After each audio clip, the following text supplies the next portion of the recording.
একটু দেখেন তো।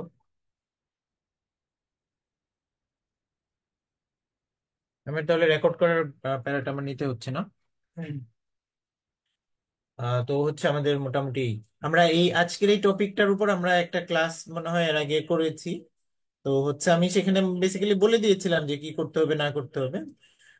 তো হচ্ছে বা কি পড়তে হবে বা এই টপিক গুলোর উপর একেবারে একটা ক্লাস আমরা নিয়েছিলাম।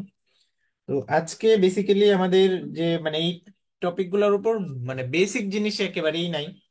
আহ, অনেক অনেক তথ্য আমাদের পিডিএফটাতে দেওয়া আছে, অনেক অনেক তথ্য। ঠিক আছে, which I don't like too much. But ultimately হচ্ছে আপনার এসব তথ্য না দিলেও দেখা যাবে যে মানে জিনিসটা আপনারাও পড়ে মজা পাবেন না বা হচ্ছে ইয়াও হবে না আর কি। তো হচ্ছে আমার বেসিক্যালি কাজ হবে যে এই তথ্যগুলা কতটুকু রিলেভেন্ট বা কোনটা কোনটা পড়তে হবে সেটা জাস্ট ইয়া করা, আর কিছু জিনিস হয়তো আপনাদের সামনে প্রেজেন্ট করব। আচ্ছা, তো আমরা প্রথমে দেখেন যে স্লাইড টু, আপনাদের স্লাইডটা কি দিয়ে দেওয়া হয়েছে না বা এই পিডিএফটা?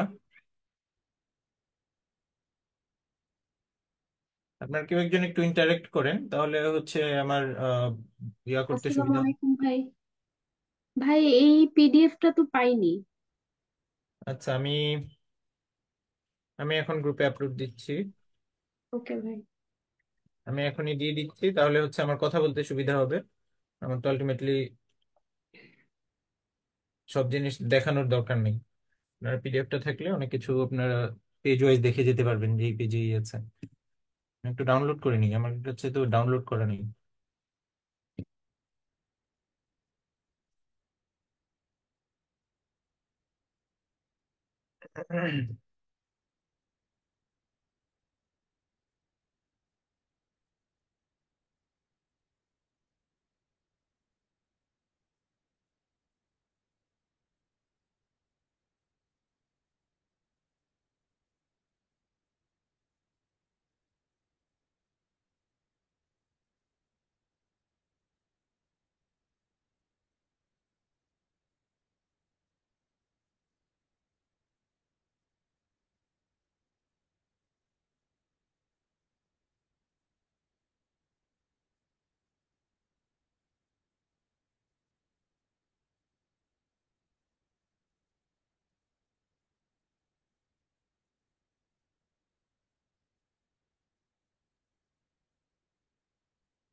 আচ্ছা, ওই আমার প্রথম ক্লাসটা তো করেছিলেন না আপনারা ম্যাক্সিমামই?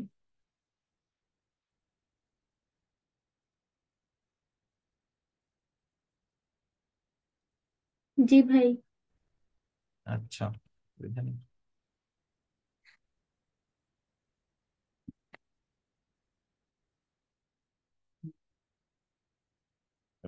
ডেস্কটপ।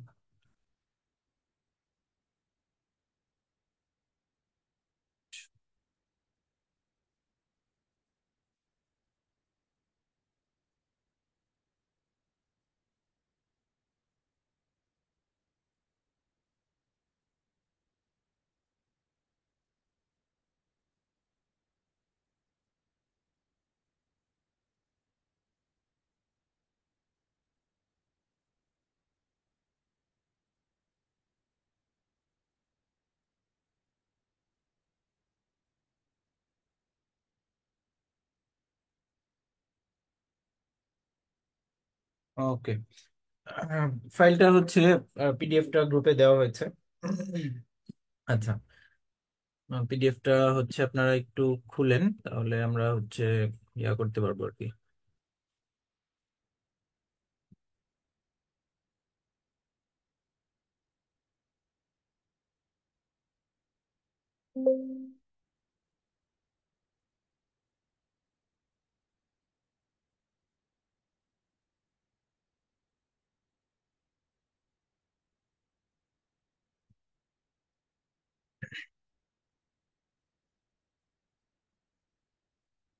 আচ্ছা।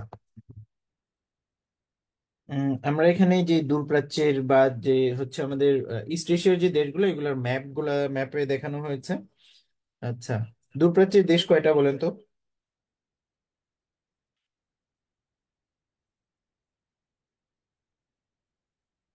দূরপ্রাচ্যের দেশ কয়টা? আমরা ফার ইস্ট যেটাকে বলেছিলাম, মনে আছে?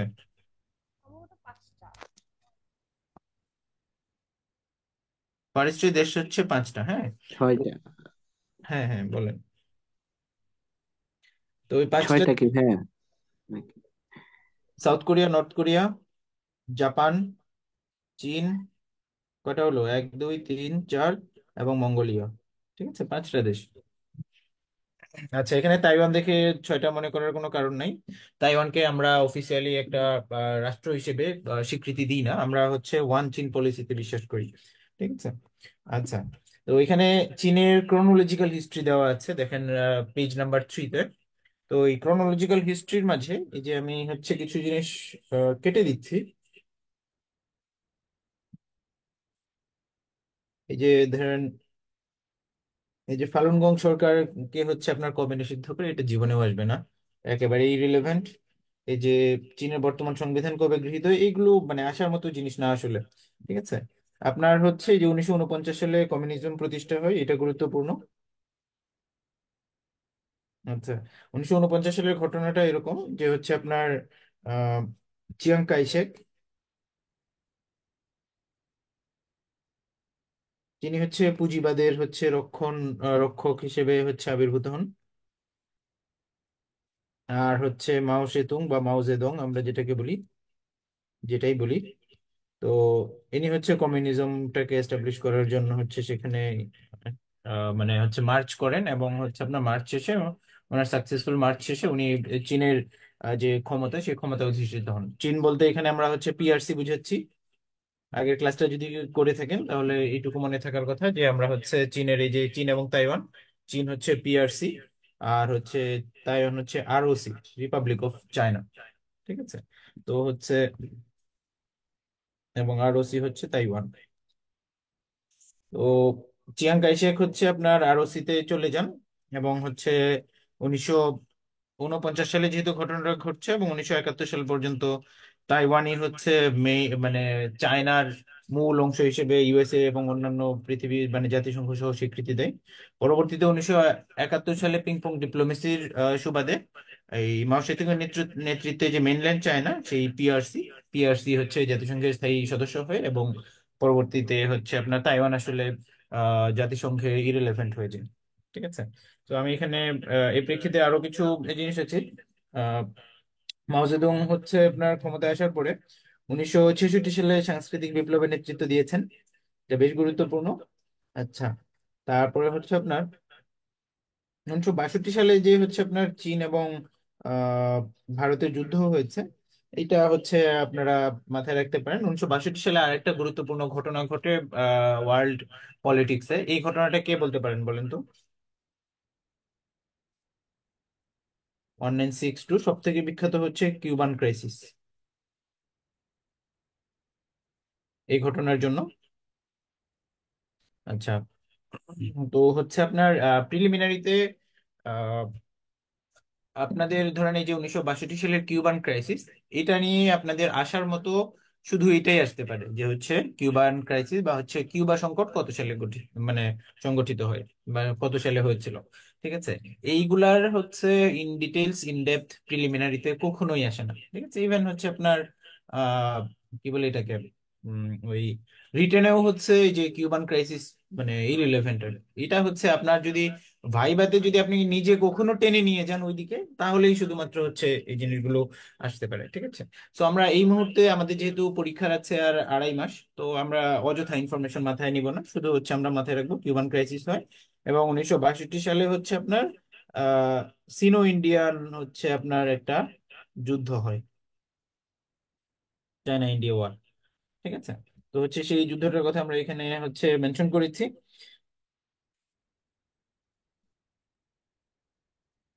আচ্ছা, এই যে আপনার এখানে দেখেন আমরা 1978 সালের একটা গুরুত্বপূর্ণ ঘটনা এখানে হয়েছে যে চীন বাজার অর্থনীতি চালু করে 1978 সালে।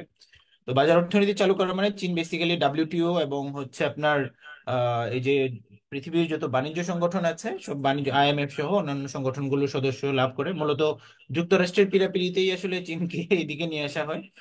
মূলত যুক্তরাষ্ট্র চিন্তা করেছিল যে ইউএসএসআর, যে কমিউনিস্ট একটা রাষ্ট্র, তো তাকে টেকেল দিতে আমার আর একটা কমিউনিস্ট রাষ্ট্রই লাগবে। অ্যাটলিস্ট কমিউনিস্ট রাষ্ট্রগুলোকে দুটো ভাগে ভাগ করা যায় কিনা, ডিভাইড এন্ড রুল পলিসি। তো যুক্তরাষ্ট্রের সেই মানে পলিসির শিকার আসলে অনেক দেশই হয়েছে। তো পরবর্তীতে তো আলটিমেটলি হচ্ছে ইউএসএসআর এর ফলের পরে তো মানে সবকিছুই আসলে ইরেলেভেন্ট হয়ে যায়। আচ্ছা, তো এই চীন কবে প্রজাতন্ত্র ঘোষিত হয় না হয় এগুলো আসবে না, তো আপনারা জাস্ট একটু মনে রাখতে পারেন। আর হচ্ছে চীন, এই যে চীনের সন্তান নীতিটা, এটা হচ্ছে যেহেতু মোটামুটি রিসেন্ট একটা ঘটনা যে হচ্ছে আপনার চীন 3 সন্তান নীতি ঘোষণা করে হচ্ছে 2021 সালে। আর হচ্ছে আপনার দুই সন্তান নীতি কবে ঘোষণা করে, এবং এক সন্তান নীতি হচ্ছে 1969 সালে, সরি 1979 সাল থেকেই হচ্ছে আহ ছিল। তো হচ্ছে সেইটা হচ্ছে সেই প্রেক্ষিতে এটা গুরুত্বপূর্ণ হতে পারে। ঠিক আছে, ওকে। এইটা গেল হচ্ছে আমার এই চ্যাপ্টারের গুরুত্বপূর্ণ কথা। আপনাদের কাছে কুইজ হচ্ছে আপনার পপুলেশন ওয়াইজ পৃথিবীর হচ্ছে 1 নাম্বার দেশ কোনটা এখন?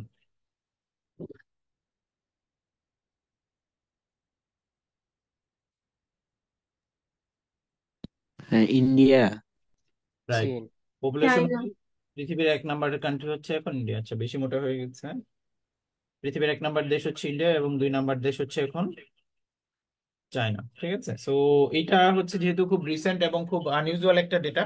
মানে আনইউজুয়াল বলতে ধরেন যারা লং টার্ম ধরে পড়ে আসতেছে তাদের কাছে মানে ফার্স্ট দেখাতেই মানে ইভেন একটা কি বলে এটাকে রিফ্লেক্সের মতো হয়ে গেছে যে মানে পৃথিবীর সবচেয়ে বেশি পপুলেশন বা হচ্ছে জনসংখ্যা কোন দেশে, তো সেটা ভারত। এবং তো এই প্রেক্ষিতে হচ্ছে অনেকেই দাগিয়ে ফেলি আমরা। তো এটা হচ্ছে আপনার আম, কি বলে এটাকে গুরুত্বপূর্ণ আর কি, সেটা কথাই। সরি, আমার মোবাইলটা আমাকে খুব ডিস্ট্রাক্ট করছে, ফোনটা একটু দূরে সরিয়ে রাখি। ওকে, আচ্ছা। এরপরে আমরা হচ্ছে বেসিক্যালি স্লাইডে হচ্ছে, আচ্ছা স্লাইডটা হচ্ছে কিন্তু এমনিতে খুবই সুন্দর এবং খুবই ইনফরমেটিভ, কিন্তু সব ইনফরমেশন আসলে আমাদের জন্য লাগবে না। ঠিক আছে, এখানে চায়নার লম্বা চওড়া একটা হিস্ট্রি দেওয়া হয়েছে। ঠিক আছে, যার মাঝে হচ্ছে আমার চায়নার সবচেয়ে গুরুত্বপূর্ণ জিনিস হচ্ছে এই যে 9 ড্যাশ লাইন, এটা আমি আগের লেকচারেও বলেছি। ঠিক আছে, আচ্ছা। 9 ড্যাশ লাইন নিয়েও হচ্ছে আপনার আশেপাশের মাঝে সব গুরুত্বপূর্ণ এমসিকিউ গুলো আমি বলে দিই। ঠিক আছে, যা দুটা তিনটা জিনিস আসতে পারে।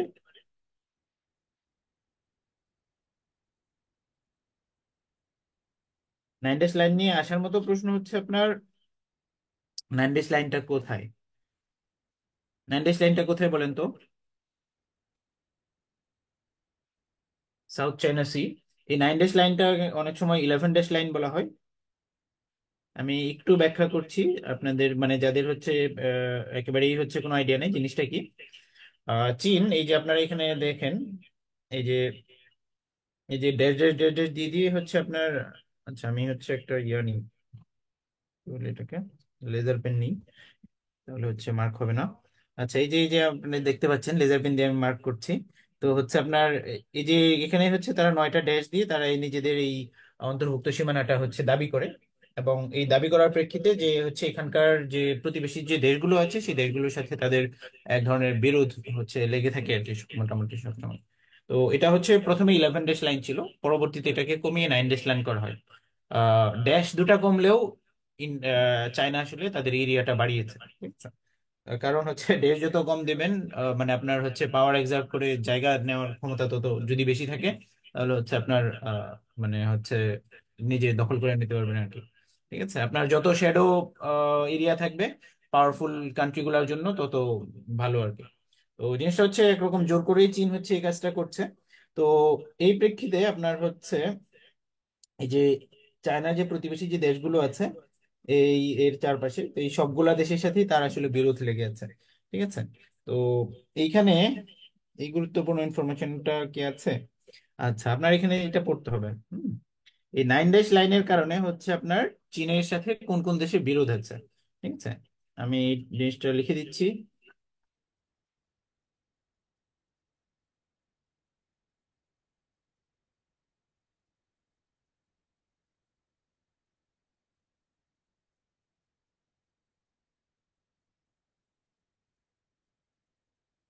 আচ্ছা, এটা হচ্ছে আপনার খুবই আসার মতো একটা প্রশ্ন। ঠিক আছে, আপনার 9 ড্যাশ লাইন নিয়ে আসতে হলে হচ্ছে আপনার এই প্রশ্নটাই আসার মানে সবচেয়ে বেশি আসার মতো। ঠিক আছে, যে এখানে হচ্ছে আপনার মানে প্রশ্নটা আসলে সরাসরি তখন 9 ড্যাশ লাইন নিয়ে আসলেও 9 ড্যাশ লাইন কথাটা উল্লেখ থাকবে না, থাকবে হচ্ছে আপনার দক্ষিণ চীন সাগরে চীনের সাথে বিরোধপূর্ণ দেশ কোনটি, অথবা কোনটি বিরোধপূর্ণ দেশ নয় দক্ষিণ চীন সাগরে। ঠিক আছে,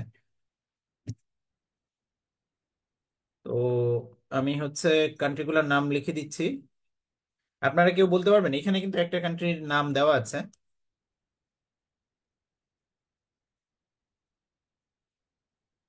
আচ্ছা, তো হচ্ছে আপনার এখানে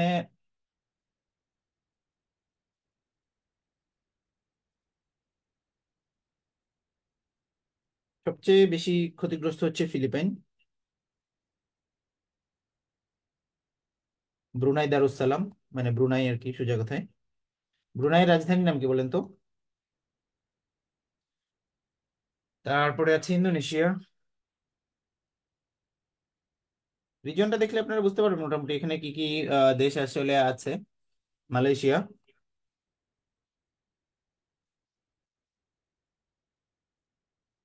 তারপরে আছে হচ্ছে ভিয়েতনাম।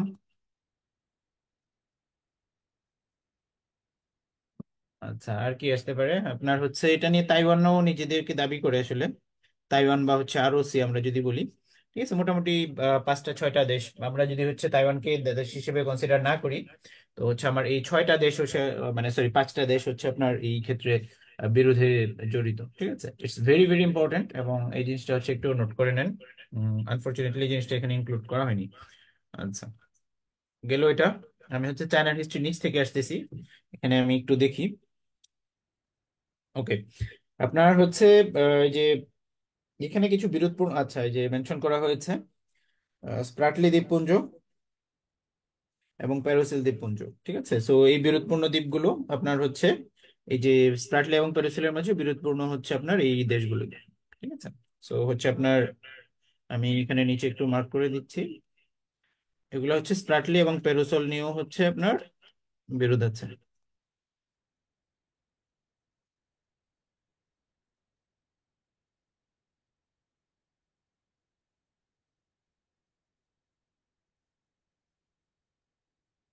ওকে,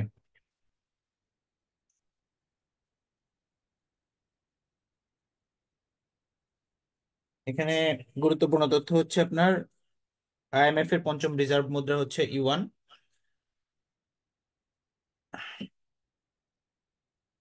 আচ্ছা, এখানে একটা জিনিস আমি একটু বলি, যে হচ্ছে স্ট্রিং অফ পার্লস কি।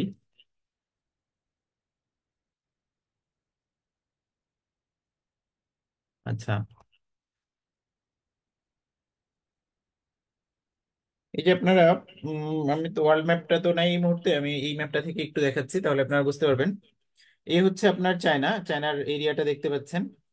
চায়না কোন কোন জায়গায় আপনার সিপোর্ট স্থাপন করেছে, এটা হচ্ছে আমি একটু মার্ক করি, আপনারা একটু দেখেন লোকেশন গুলা।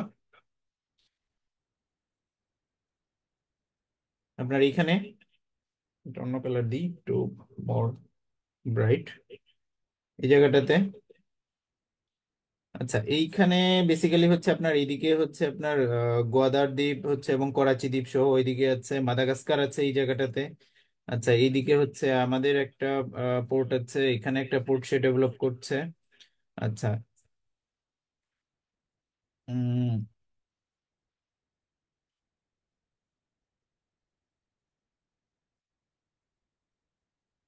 তো হচ্ছে জিনিসটা এরকম, যে হচ্ছে আপনার চীন চেষ্টা করছে যে পুরা জিনিসটাকে এইদিকে হচ্ছে আমার মানে আফ্রিকা থাকলে আরো বেশ কয়েকটা দেখানো যেত। তো ব্যাপারটা যেটা দাঁড়াচ্ছে সেটা হচ্ছে আমার এই রিজিয়নটা জুড়ে আমি যদি এরকম করে হচ্ছে আপনার মানে একটা মালার মতো হচ্ছে ঝুলে আছে আর কি আপনার হচ্ছে, এবং সেই তার যে পোর্ট গুলো সেই পোর্ট গুলা হচ্ছে আপনার এভাবে আছে। তো হচ্ছে আপনার এই পলিসিটাকে বলা হয় হচ্ছে স্ট্রিং অফ পার্লস, বা হচ্ছে চীনের যে পোর্ট গুলো আছে এই পোর্ট গুলো নিয়ে হচ্ছে আপনার একটা পার্ল বা মুক্তার মালা হচ্ছে মুক্তার মালার মতো গঠিত হয়। তো এই কারণে এটাকে স্ট্রিং অফ পার্লস বলা হয়। আচ্ছা, এখান থেকে আসলে আসতে পারে কি কি, এই স্ট্রিং অফ পার্লস এর মাঝে চীনের যে হচ্ছে পোর্ট গুলো আছে, ঠিক আছে, sea ports of China outside চীন,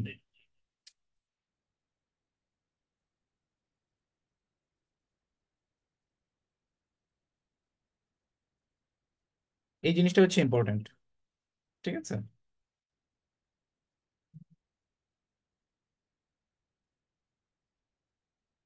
আচ্ছা, তো হচ্ছে আপনার এর মাঝে কি কি আছে, দুই একটা নাম কেউ একজন বলেন দেখি, আপনাদের হচ্ছে কি ধরনের মনে আছে। হাম্মাটোটা নিয়ে হচ্ছে একবার কোশ্চেন আসছিল তাই না, মনে আছে?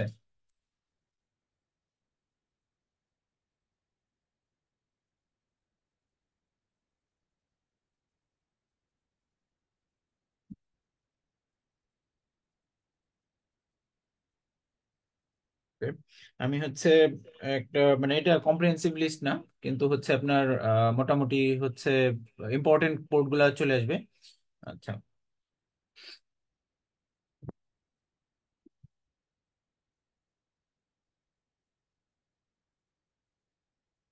গোয়াদার,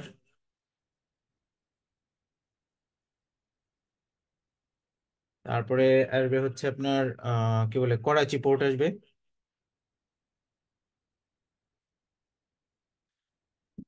মুম্বাসা পোর্টটা হচ্ছে রিসেন্টলি খুব আলোচনায় এসেছে, তো এই পোর্টটা ইম্পর্টেন্ট।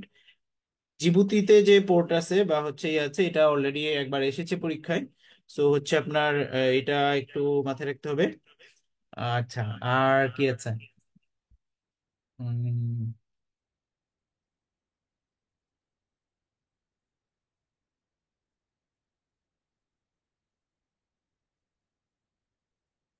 আসার মতো বেসিক্যালি এই দুইটা পোর্ট হচ্ছে বেশি গুরুত্বপূর্ণ। জিবুতি একবার চলে আসছে। এই তো, আপনারা হচ্ছে প্রয়োজন হচ্ছে একটু গুগল করে, মানে জাস্ট এই হেডলাইনটাই একটু গুগল করে দেখে নেবেন যে হচ্ছে ইম্পর্টেন্ট কোনো পোর্ট বাদ পড়েছে কিনা, যেটা হেডলাইন মেক করেছে। ঠিক আছে। এই, এটা গেল হচ্ছে স্ট্রিং অফ পার্লস নিয়ে।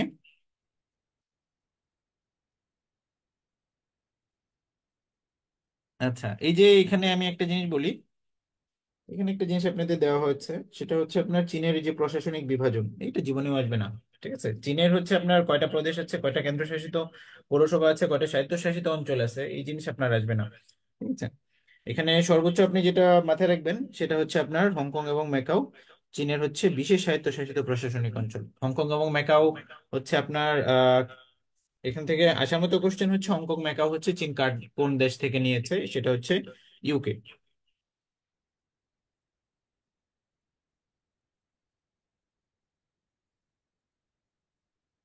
ওকে।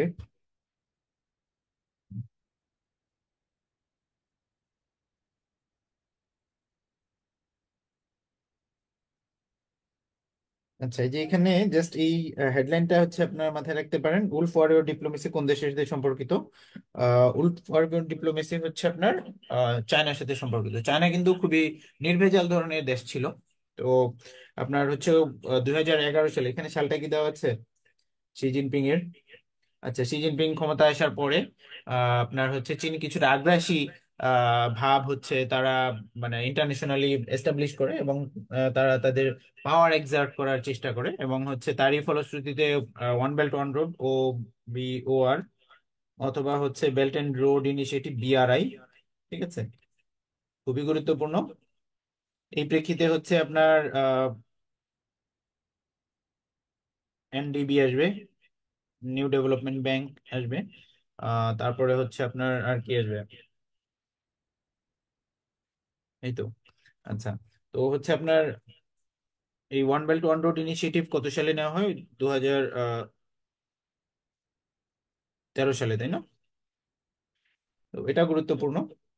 আর ওর ফর ইউর ডিপ্লোমেসি চীনের সীমান্তবর্তী দেশ। আচ্ছা, আপনার একটা জিনিস বলেন তো, সবচেয়ে বেশি সীমান্তবর্তী দেশ হচ্ছে আপনার কোন দেশের?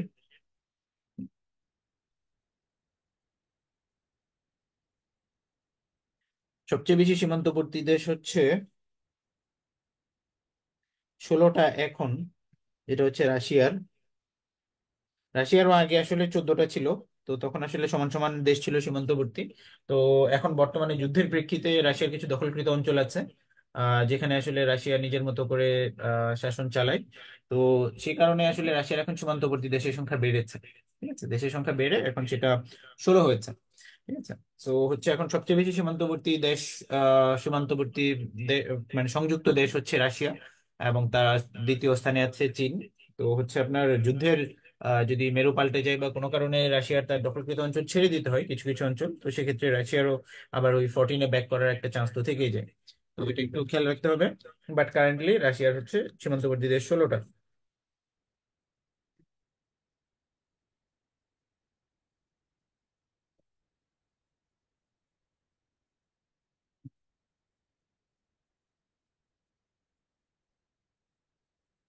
এই যে কনফুসিয়াস চীনের দার্শনিক, শুধু এইটুকুই গুরুত্বপূর্ণ। ঠিক আছে।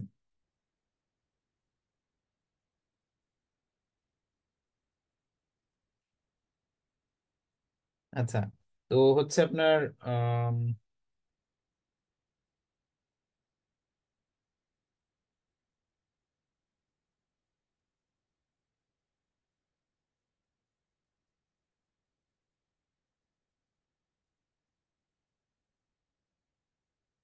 বেল্ট রোড, বিআরআই,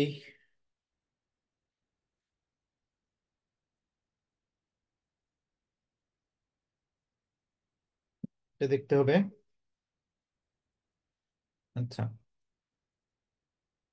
এই যে এখানে আপনার এই যে এই টাইপের একটু নন ট্রেডিশনাল ইনফরমেশন গুলো গুরুত্বপূর্ণ, ধরেন এই যে হর্স ডিপ্লোমেসি, তারপরে হচ্ছে আপনার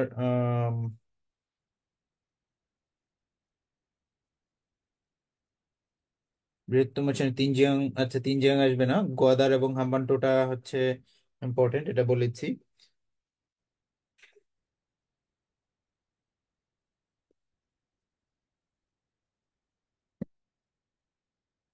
আচ্ছা, গ্র্যান্ড খাল, এটা গুরুত্বপূর্ণ।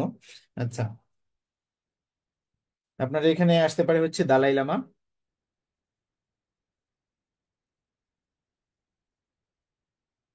আচ্ছা, দালাই লামা কি? এটা যদি এক কথায় আসে, দালাই লামা হচ্ছে আহ তিব্বতের ধর্মগুরু, যিনি তিব্বতের স্বায়ত্তশাসনের জন্য অনেক বছর ধরেই হচ্ছে আসলে আহ সংগ্রাম করছেন, এবং বর্তমানে ভারতে হচ্ছে নির্বাসনে আছেন। তো হচ্ছে আপনার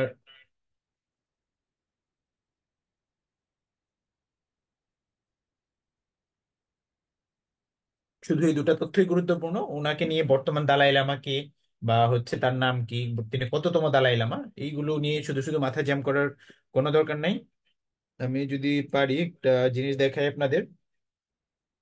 এই যে আপনার ভারতের যে, আচ্ছা, ভারতের সেভেন সিস্টার্স এর নাম কে বলতে পারেন?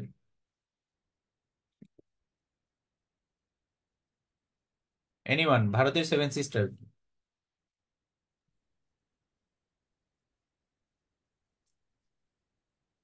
আচ্ছা,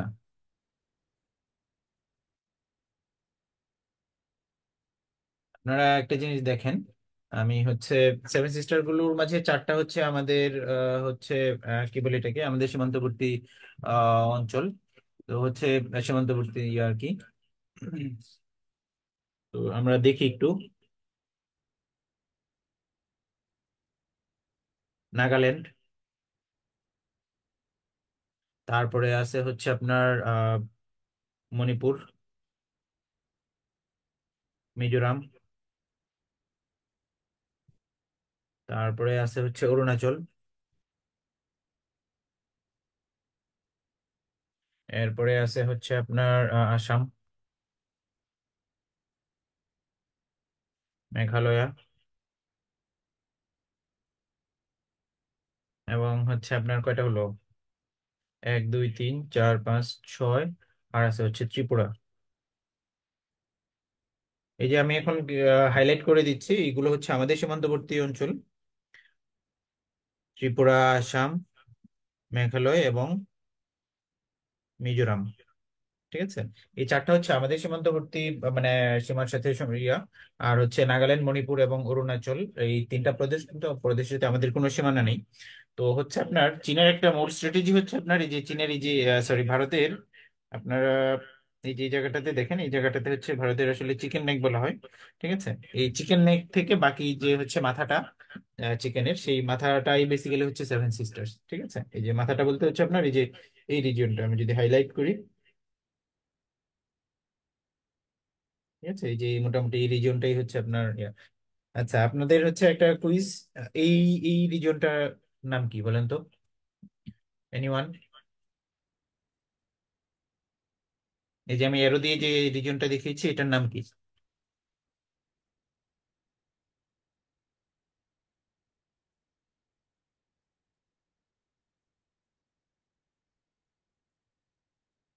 কেউ বলতে পারছেন না?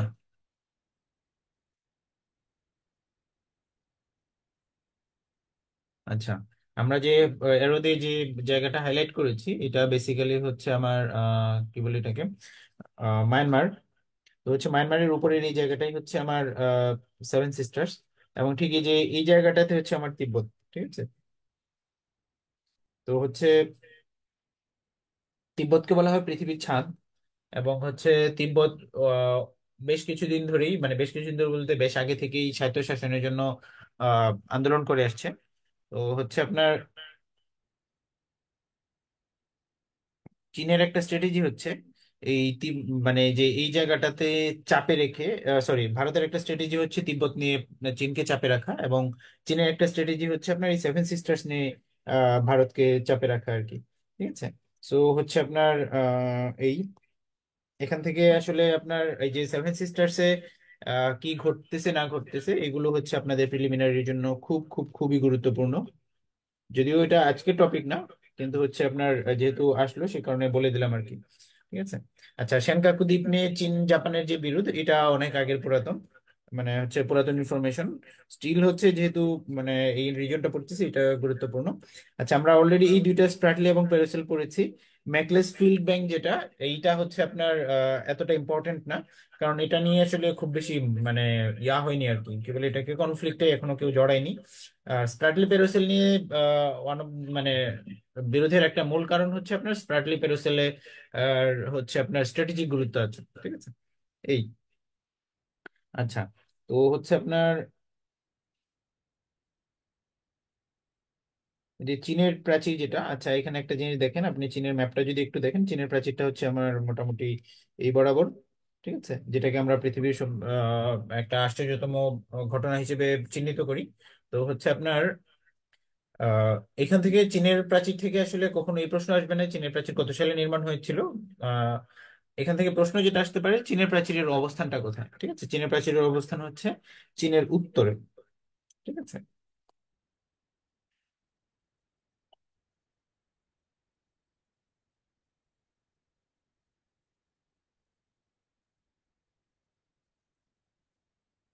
এই যে এইটা গুরুত্বপূর্ণ, মানে এটা একটু স্ট্র্যাটেজিক কোশ্চেন, যে হচ্ছে আপনার এই যে এইটা আমি এখন যে লাইনটা হাইলাইট করছি।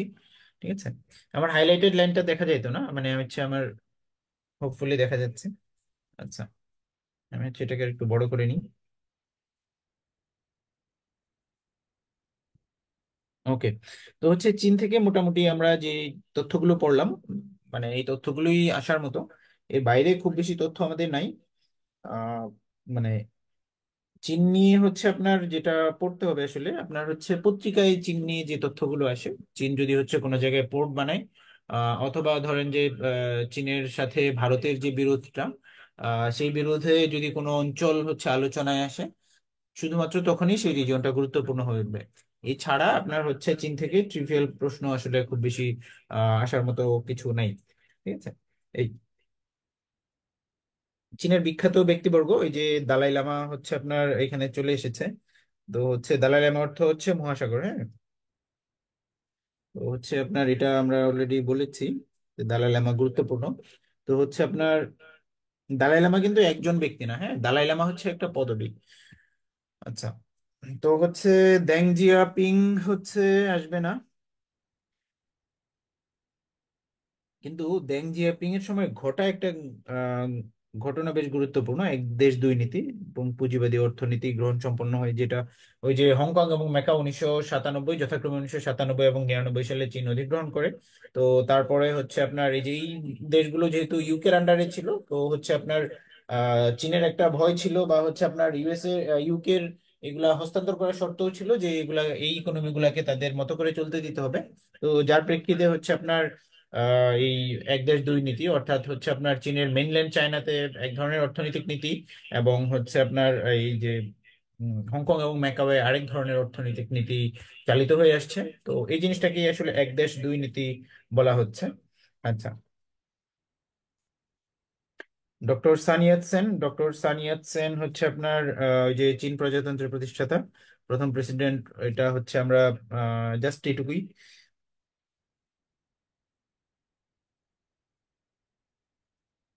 লাল ফৌজো, আমরা হচ্ছে এই যে মাও জেদুং এর যে ঘটনাটা আমরা বললাম যে হচ্ছে, তো সেখানে সে যে মার্চ করে নিয়ে আছে, তো সেটা হচ্ছে আপনার লাল ফৌজো, 1949 সাল, আমরা এটা দেখেছি। People's republic of China, PRC. আচ্ছা, চিয়াং কাইশেককে নিয়ে হচ্ছে আপনার ওই যে যেটুকু বললাম জাস্ট এটুকুই গুরুত্বপূর্ণ। চিয়াং কাইশেক সাপোর্টার ছিলেন হচ্ছে কমিউনিস্ট, সরি, আপনার ক্যাপিটালিজমের বা পুঁজিবাদের। এবং সেইখানে থেকে মানে 1949 সালের যে হচ্ছে আপনার লং মার্চ, মাও জেদুং এর লং মার্চের পরে তাকে তাইওয়ান চলে যেতে হয়। ঠিক আছে। তো এই হলো মোটামুটি হচ্ছে আমার চায়নার হচ্ছে সামারি। তো হচ্ছে আমি আবার যদি একটু সামারাইজ করি চায়না থেকে আমাদের জন্য হচ্ছে, তাহলে সেই আগের যে আগের ক্লাসের কথাগুলো যদি আমি রিপিট করি, চায়না থেকে আমাদের ট্রিভিয়াল প্রশ্ন এখন আসলে আসা বন্ধই মোটামুটি একরকম। ঠিক আছে। তো হচ্ছে হেডলাইন মেকিং কোশ্চেন হবে, মানে হচ্ছে আপনার পত্রিকার হেডলাইনটাতে একটু চোখ রাখতে হবে যে চীনে কি কি হেডলাইন হচ্ছে এবং সেইখানে কোন কোন রিজন গুলো আসতেছে। ঠিক আছে। তো হচ্ছে তার বাইরে হচ্ছে আমরা কিছু চীনের অর্থনীতি এবং চীনের রাজনীতির কিছু গুরুত্বপূর্ণ ঘটনা আমরা একসাথে মার্চ করে দেখেছি, যেখানে হচ্ছে আপনার মূলত চীনের সাথে আহ, যুক্তরাষ্ট্রের বন্ধুত্ব 1971 সালে, এবং হচ্ছে পরবর্তীতে ভারতের সাথে চীনের যে বৈরিতা, তো সেইটা হচ্ছে আপনার আমাদের আলোচনায় এসেছে। ভারতের সাথে চীনের আপনার 2019 সালেও হচ্ছে এক ধরনের একটা কমব্যাট হয়েছে। তো এই কম্বেটের প্রেক্ষিতেই আসলে মানে চীনের সাথে কনফ্লিক্টটা রিলেভেন্ট হয়ে আছে সোফার, মানে হচ্ছে বিসিএস এরেনাতে। আচ্ছা, তো এই এর বাইরে হচ্ছে মানে তথ্য, তো হচ্ছে আমরা যেটুকু বললাম এইটুকু মোর দ্যান এনাফ যদি একটু বুঝে বুঝে পড়তে পারেন। মানে এই তথ্যগুলোর বাইরে খুব বেশি যে হচ্ছে আপনার ঘোরায় ফেরায় তথ্য আসবে হচ্ছে আপনার সেরকম না। আহ আর এই যে এখানে আপনার এই যে চীনের দেয়ালের হচ্ছে উচ্চতা কত, এটা কত সালে নির্মিত, এইগুলো আমি মনে করি না যে এগুলো আসবে। আচ্ছা, তো এই আমরা হচ্ছে একটু জাপানের দিকে আসি। জাপানের হচ্ছে আপনার আচ্ছা, এটা কয়জন জানতেন যে জাপান এক ধরনের রাজতন্ত্র?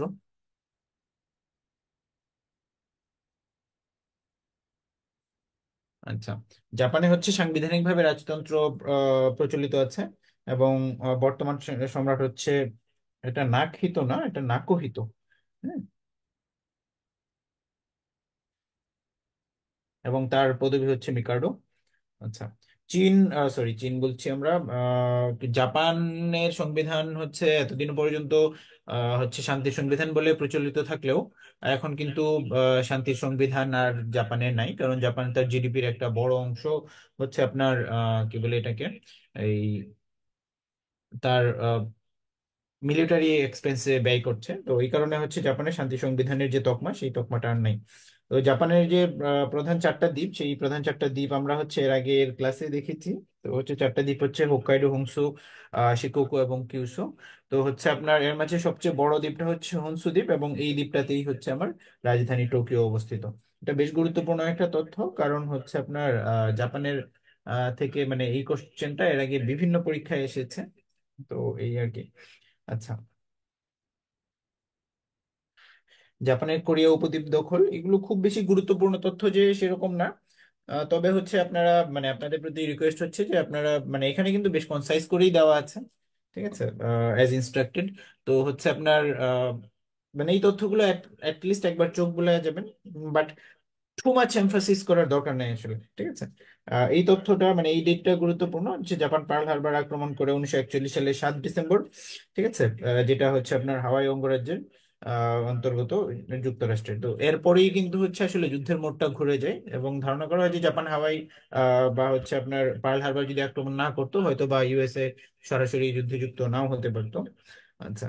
তো হচ্ছে আপনার 6 আগস্ট এবং 9 আগস্ট জাপানের সবচেয়ে কলঙ্কজনক একটা দিন, জাপানের জন্য না, আসলে হচ্ছে আপনার ইউএস এর জন্য যদি আমরা বলি সেটা কলঙ্কজনক, মানে জাপানের ইতিহাসের জন্য কিছুটা লজ্জাজনক। জাপান থ্রু আউট হিস্ট্রি সবচেয়ে মানে মোস্ট পাওয়ারফুল একটা রিজিম হিসেবেই পরিচিত হয়ে আসছে, এবং জাপান সবসময় পুরা ওয়ার্ল্ডে একটা ডোমিনেটিং ইয়ে ছিল। যদিও জাপানের অর্থনীতি এখন বেশ আপনার হচ্ছে ফ্রেজাইল।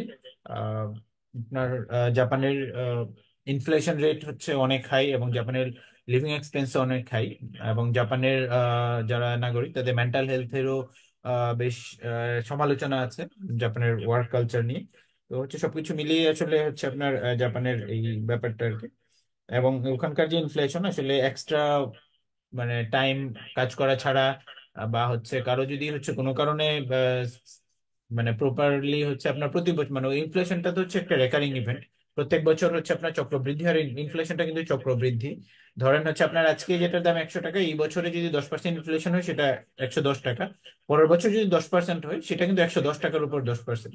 তো হচ্ছে এই ওদের ওয়ার্ক কালচারের একটা মেইন রিজন কিন্তু হচ্ছে ওদের ইনফ্লেশনটা। ঠিক আছে। তো হচ্ছে আপনার শিনজো অ্যাবে যখন জাপানের প্রধানমন্ত্রী ছিলেন, তখন জাপানের যে অর্থনীতির যে মূলনীতি গ্রহণ করা হয়েছিল সেটা হচ্ছে অ্যাবেনোমিক্স নামে পরিচিতি পায়। এবং শিনজো অ্যাবে হচ্ছে 8 জুলাই 2022 সালে তাকে গুলি করে হত্যা করা হয়। আহ, এখানে আপনার দাঁড়ান আমি একটু দেখে যাই।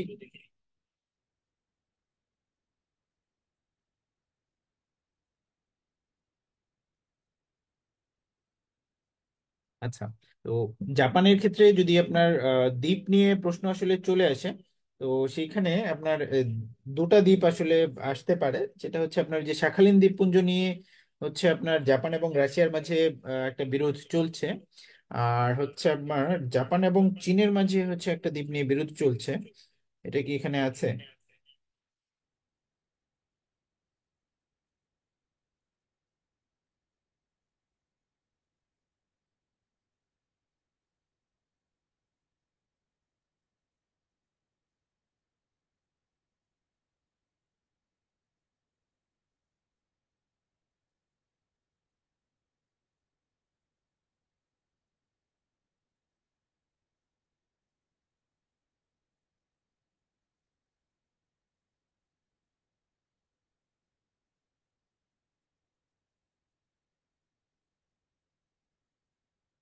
কুড়িল দ্বীপ গুরুত্বপূর্ণ।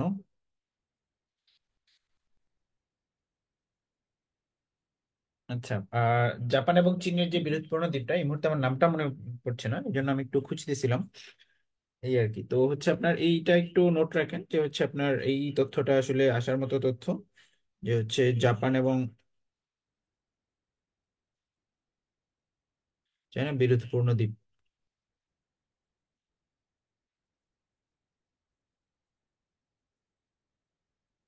আচ্ছা।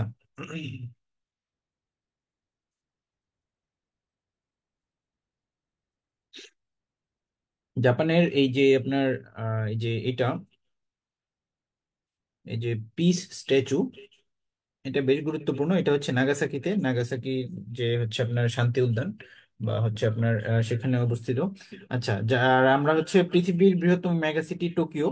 আচ্ছা, মেগা সিটি কোনো একটা সিটি যখন মেগা সিটি হয়ে ওঠে তখন তার কিছু ক্রাইটেরিয়া আছে, যদিও ক্রাইটেরিয়া গুলো গুরুত্বপূর্ণ না। তবে হচ্ছে সাধারণভাবে ধরা হয় যে 10 মিলিয়ন মানুষ যখন কোনো একটা সিটিতে বসবাস করা শুরু করে, তো সেই সিটিটাকে মেগা সিটি বলা হয়। তো পৃথিবীর সবচেয়ে বড় মেগা সিটি হচ্ছে টোকিও। এই লিস্টে আমাদের ঢাকাও আছে। আচ্ছা। তো হচ্ছে আপনার এনপিটি হচ্ছে আপনার নন প্রলিফারেশন ট্রিটি।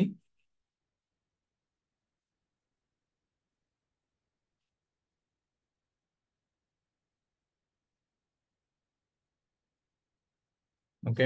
আচ্ছা, ব্যাপারটা হচ্ছে এরকম যে জাপান নন প্রলিফারেট করা মানে তো বুঝেন যে হচ্ছে আপনার কোনো কিছু খুব দ্রুত বৃদ্ধি পাওয়া বা ইয়া করা। তো নন প্রলিফারেশন হচ্ছে আপনার পরমাণু অস্ত্র যেন আর না বাড়ানো হয়, অস্ত্র প্রসার রোধ চুক্তি বেসিক্যালি নন প্রলিফারেশন। তো হচ্ছে আপনার জাপান নন প্রলিফারেশন চুক্তি স্বাক্ষর করে হচ্ছে আপনার কিন্তু অনেক পরে। ঠিক আছে, আচ্ছা। আর হচ্ছে বাংলাদেশ সবচেয়ে বেশি ফরেন এইড গ্রহণ করে হচ্ছে আপনার জাইকার মাধ্যমে। এটা আমরা জানি অলরেডি, জাপান জাইকার মাধ্যমে। তবে বর্তমানে এই সিচুয়েশনের চেঞ্জ হচ্ছে। ঠিক আছে, তো এই তথ্যটা হচ্ছে আমাদের একটু মাথায় রাখতে হবে যে আমার এই তথ্যটা, হ্যাঁ। আচ্ছা, একজন আমাকে কমেন্টে বলেছেন যে সেন কাকু, রাইট, সেন কাকু।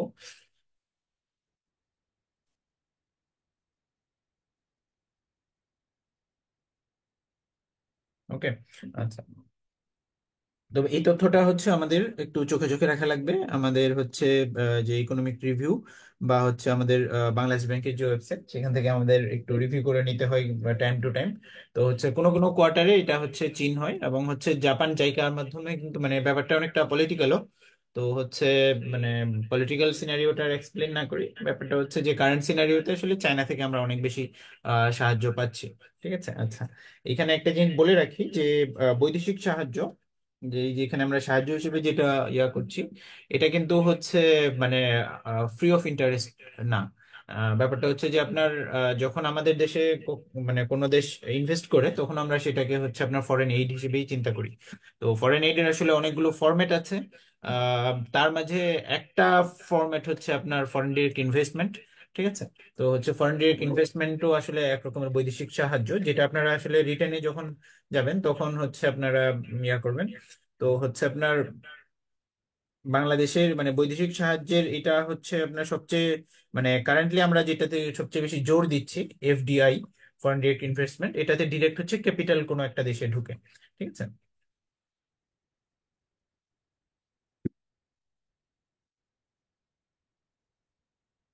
এই এফডিআই ছাড়াও আপনার খাদ্য সহায়তা, তারপরে কারিগরি সহায়তা, আহ, আমরা কনসালটেন্সি, এই যে আমরা যে হচ্ছে আপনার চীন থেকে যে ইঞ্জিনিয়ার এনে বিভিন্ন স্থাপনা বানাচ্ছি বা ইনফ্রাস্ট্রাকচার বানাচ্ছি, এগুলো এক ধরনের আপনার হচ্ছে বৈদেশিক সাহায্যের মাঝে আমরা ইনক্লুড করে, এবং এগুলোকে কিন্তু কোয়ান্টিফাই করা হয়।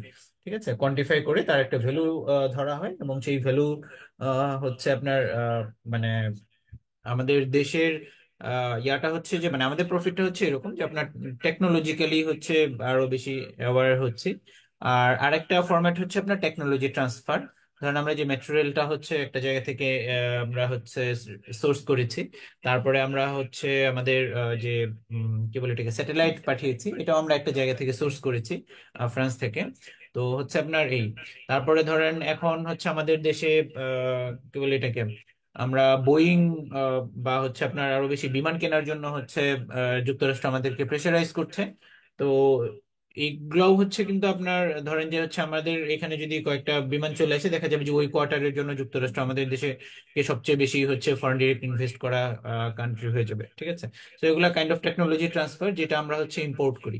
ঠিক আছে, তো এটা হচ্ছে সাহায্য কখন হয়, যখন হচ্ছে এটা একটু লং টার্মে হচ্ছে আমরা আমাদের পরিশোধ করতে দেওয়া হয়, মানে সুযোগ দেওয়া হয়, এবং হচ্ছে আমরা এখানে ডেফারেল পিরিয়ড নামে একটা টার্ম আছে। ঠিক আছে,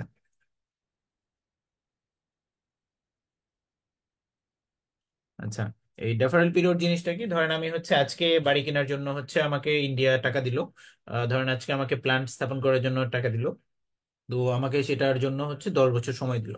ঠিক আছে, এবং আমাকে বললো যে হচ্ছে প্লান্ট চালু হওয়ার মানে 5 বছর পর থেকে আমি হচ্ছে তাকে 30 বছর পর্যন্ত প্লান্টের প্রফিটের এত% হচ্ছে তাকে দেবো। ঠিক আছে, তো আমার লাভ হলো যে হচ্ছে আমার ধরেন যে হচ্ছে আমি ইভেন প্লান্টের প্রফিটের যদি মানে আমরা এই টাইপের ট্রিটি বা হচ্ছে চুক্তি সবসময় প্রিফার করি, আমার লাভ হচ্ছে আমার প্লান্টে হোয়াট এভার ইট টেক্স, আমার যদি হচ্ছে একটা পার্সেন্টেজ অফ প্রফিট আমাকে শেয়ার করতে হয়, আমার সেটা যদি 50 ইয়ার্সও শেয়ার করতে হয়, স্টিল ওয়ার বিং মানে it's a profitable investment in a sense যে হচ্ছে পুরো ইনফ্রাস্ট্রাকচারটা আমাদের দেশে হচ্ছে, আমার দেশে টেকনোলজি ট্রান্সফার হচ্ছে, আমার দেশের ট্রেন্ড পার্সোনাল তৈরি হচ্ছে, এবং আমাদের আহ, কি বলে এটাকে এক্সট্রা কোনো কিছু বেয়ার করতে হচ্ছে না। ঠিক আছে, তো জাপান হচ্ছে আমাদের এই ধরনের সহযোগিতাগুলো করে থাকে। এবং তবে সম্প্রতি হচ্ছে জাপানের এই সহযোগিতাটা কমার কারণ হচ্ছে জাপান আমাদের একটা গভীর সমুদ্র বন্দর নির্মাণের সাথে যুক্ত ছিল। তো সেটা আমরা আমাদের পার্শ্ববর্তী পার্শ্ববর্তী একটা অনেক বড় একটা দেশের চাপে আমরা সেটা আসলে অনুমোদন দেয়নি। তো হচ্ছে আপনার এই কারণে কিছুটা জাপান আমাদের থেকে একটু দূরে সরেও গিয়েছে আর কি। তো যাই হোক, আমরা হচ্ছে একটু আসি। সেটা হচ্ছে আপনার কোরিয়ান পেনিনসুলা। আচ্ছা, এখানে একটা জিনিস দেখেন, আপনার হচ্ছে দ্বীপ এবং উপদ্বীপের মাঝে হচ্ছে আপনার পার্থক্য কি কেউ বলতে পারবেন?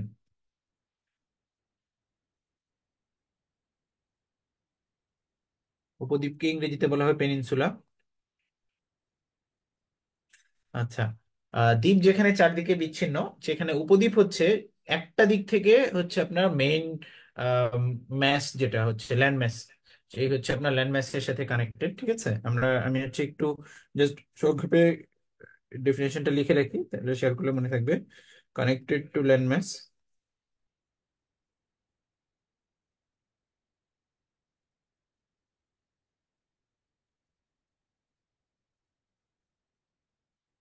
আচ্ছা, থ্রু অ্যান অ্যারো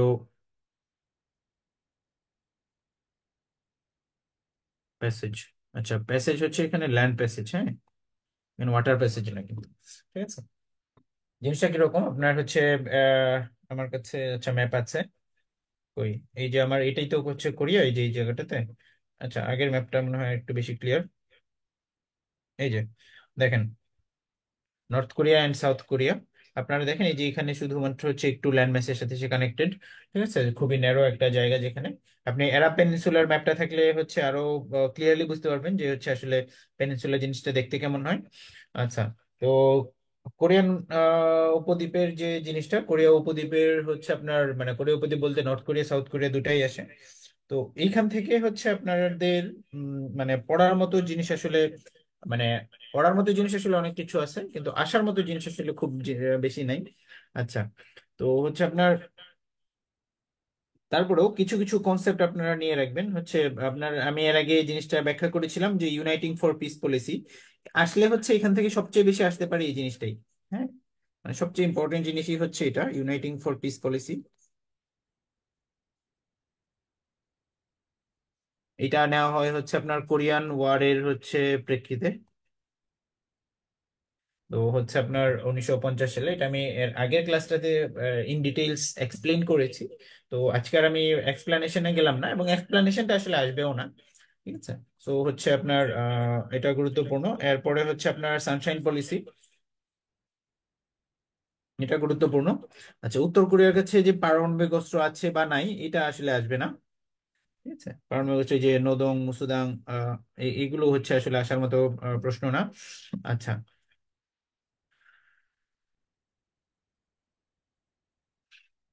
কিম দায় জং। আচ্ছা,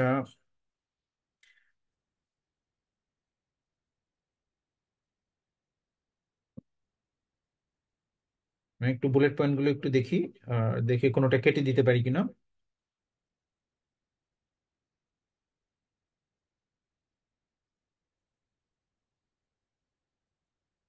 আচ্ছা, এই থার্ডটা কিন্তু বেশ গুরুত্বপূর্ণ একটা জিনিস, হ্যাঁ। জাস্ট হচ্ছে থার্ডের ওই ইয়াটাই গুরুত্বপূর্ণ, কি বলে এটাকে, এই যে ফুল ফর্ম যেটা বা অ্যাক্রোনিম আমরা যেটাই বলি।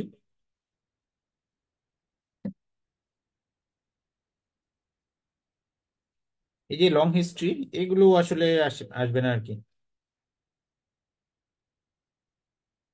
তবে এই যে কোরিয়ার যে 38 ডিগ্রি অক্ষরেখা বরাবর এই যে এই লাইনটা, কই,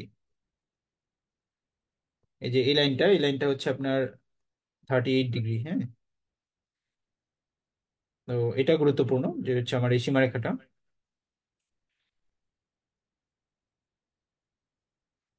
বুঝেন। আচ্ছা,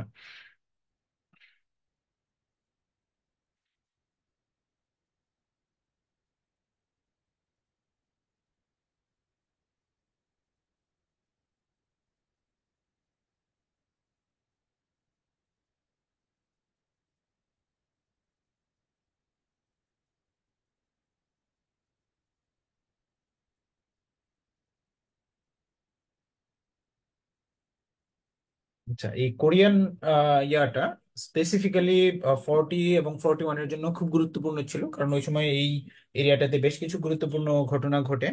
এই যে পানমুনজাং সীমান্ত, তারপরে হচ্ছে আপনার এই যে ডোনাল্ড ট্রাম্প, মানে ওই সময়টাতে the Korean peninsula was making to the headlines regularly, on regular basis. তো হচ্ছে রিসেন্টলি কিন্তু এই কোরিয়ান পেনিনসুলা নিয়ে খুব বেশি আসলে আলোচনা নাই। তো ওই সময়টাতে কিন্তু আপনার হচ্ছে কোরিয়া নিয়ে একটা প্রশ্ন এসেছিল, ঠিক আছে। তো এরপরে থেকে আসলে মানে এই মুহূর্তে ঠিক কোরিয়া গুরুত্বপূর্ণ না, ঠিক আছে। আপনারা এই মুহূর্তে যারা ইন্টারন্যাশনাল অ্যাফেয়ার্স প্রিপারেশন নিচ্ছেন তাদের জন্য আপনার সবচেয়ে বেশি গুরুত্বপূর্ণ হচ্ছে আপনাদের জন্য হচ্ছে ইউরোপ, ঠিক আছে। তো হচ্ছে আপনারা সেইভাবেই প্রিপারেশন নেন। আচ্ছা, আমরা আসি মিডল ইস্টে। মিডল ইস্টে হচ্ছে আপনার একটা সিঙ্গেল টপিক হচ্ছে ইজ মেকিং হেডলাইন্স, সেটা হচ্ছে আপনার ইসরায়েল এবং প্যালেস্টাইন। তো এইখান থেকে আসলে প্রশ্ন যে কোনো দিন যে কোনো সময় চলে আসতে পারে, এবং হচ্ছে এইখান থেকে আপনারা যত পারেন একটু বিস্তারিত পড়ে রাখবেন। আচ্ছা, কারণ এই জায়গাটায় আমাদের একটা ক্লিয়ার স্ট্যান্ডও আছে বাংলাদেশের এজ এ কান্ট্রি। তো হচ্ছে আমরা সেই জায়গাটা থেকে এখন আমি এখানে একটু জিও পলিটিক্স এক্সপ্লেন করি, তাহলে আপনাদের এইখানকার যে কি ঘটতেছে না ঘটতেছে এটা হচ্ছে আপনাদের একটু বুঝতে সুবিধা হবে, হ্যাঁ। আচ্ছা, তো এইখানে আপনার মিডল ইস্টে হচ্ছে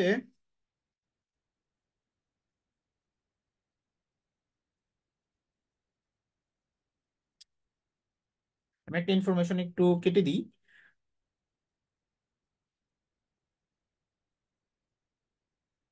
মিডল ইস্টে আরব কান্ট্রি বেসিক্যালি 7টা, ঠিক আছে। তো হচ্ছে আপনার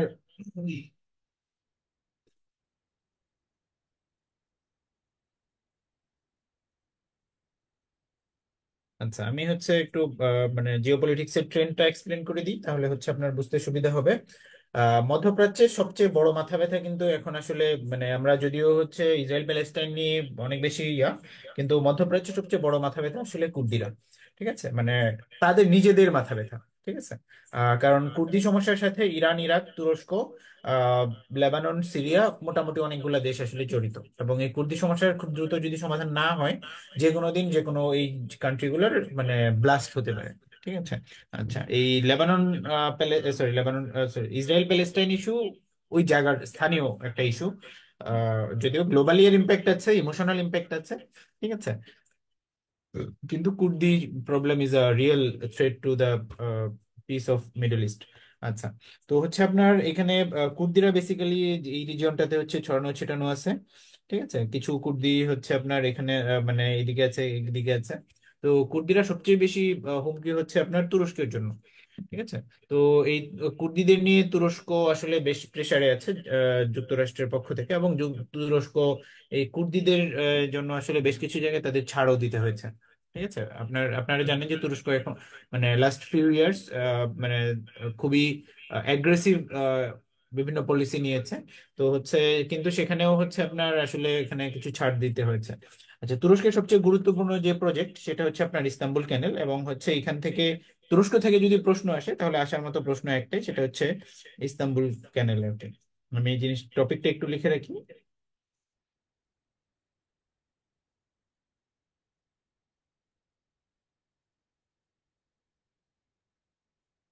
আমার কাছে কি ম্যাপ আছে?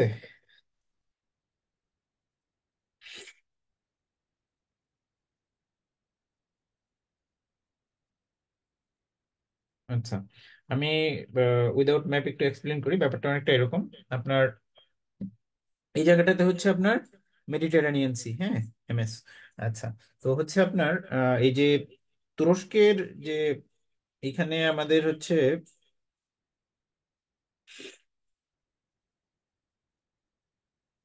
এই জায়গাটাতে কিন্তু হচ্ছে আপনার তুরস্ক নিজেদের একটা আর্টিফিশিয়াল ক্যানাল বানাচ্ছে, যেটা হচ্ছে আপনার এরদোয়ানের একটা হচ্ছে আপনার ড্রিম প্রজেক্ট বলা যায়, ঠিক আছে। তো হচ্ছে আপনার এইটা এরদোয়ান যেটা বলছে যে এর মূল গুরুত্ব হচ্ছে যে এই দিয়ে তারা হচ্ছে আপনার আহ কি বলে এটাকে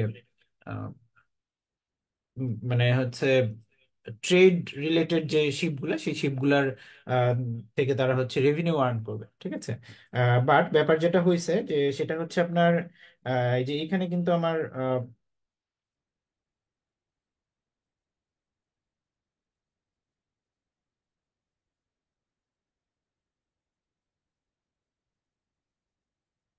কাস্পিয়ান সি সহ আরো মানে এই জায়গায় আরো কিছু সি আছে যেগুলো খুবই মানে আননোন, মানে খুব যে হেডলাইন মেক করা সি সেরকম না।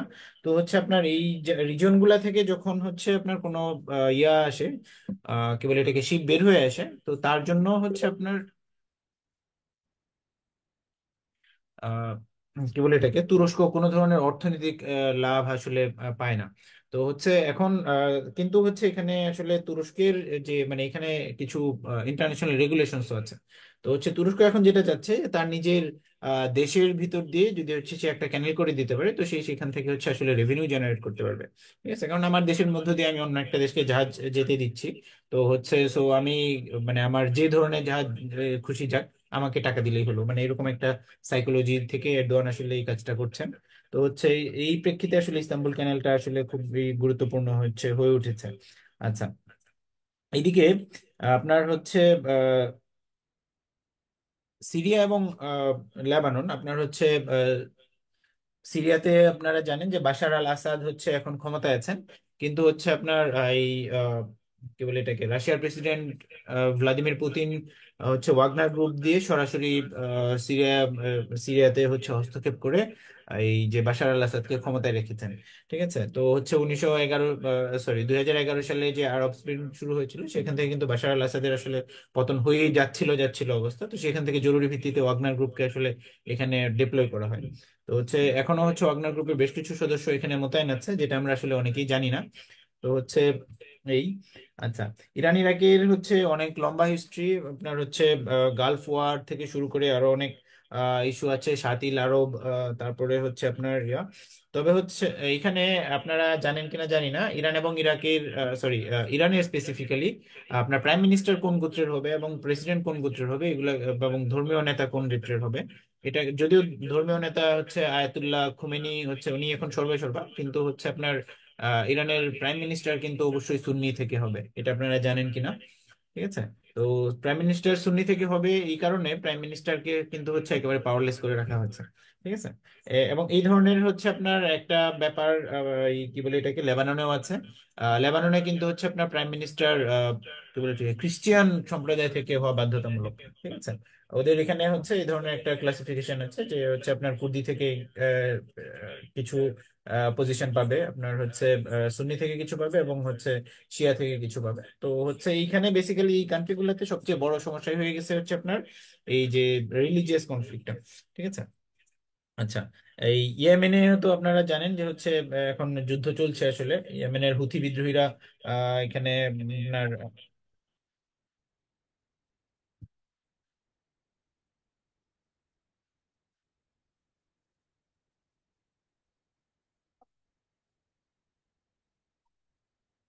আচ্ছা, আমার ফ্রেন্ড কল করেছিল, আমি সরি যে হচ্ছে আমরা আহ, একটু ডিস্টার্ব হলাম। আচ্ছা, তো এই আমরা হচ্ছে টপিক ওয়াইজ বা হচ্ছে আপনার দেশ ওয়াইজ আগাই, আগাতে আগাতে আমরা দেখি। আচ্ছা, এই সাইকোস্পিক চুক্তি কিন্তু হচ্ছে আপনার একটা গোপন চুক্তি। তো হচ্ছে এটা থেকে এখনো পর্যন্ত প্রশ্ন আসলে আসেনি। তো হচ্ছে আপনার চলে আসতে পারে, বাট খুব বেশি গুরুত্বপূর্ণ নয়। ঠিক আছে, আপনারা একটু জেনে রাখবেন যে হচ্ছে এই ধরনের একটা চুক্তি হয়েছিল, যেখানে আপনার মধ্যপ্রাচ্য কে কোন ভাগ নিবে, তো সেই ভাগটা হচ্ছে তারা করেছিল। তো হচ্ছে আপনার এই চুক্তির অধীনে এরপরে হচ্ছে আপনার আরো কিছু জিনিস এখন আলোচনায় আছে, আলোচনায় বলতে হচ্ছে not in the table, under the table.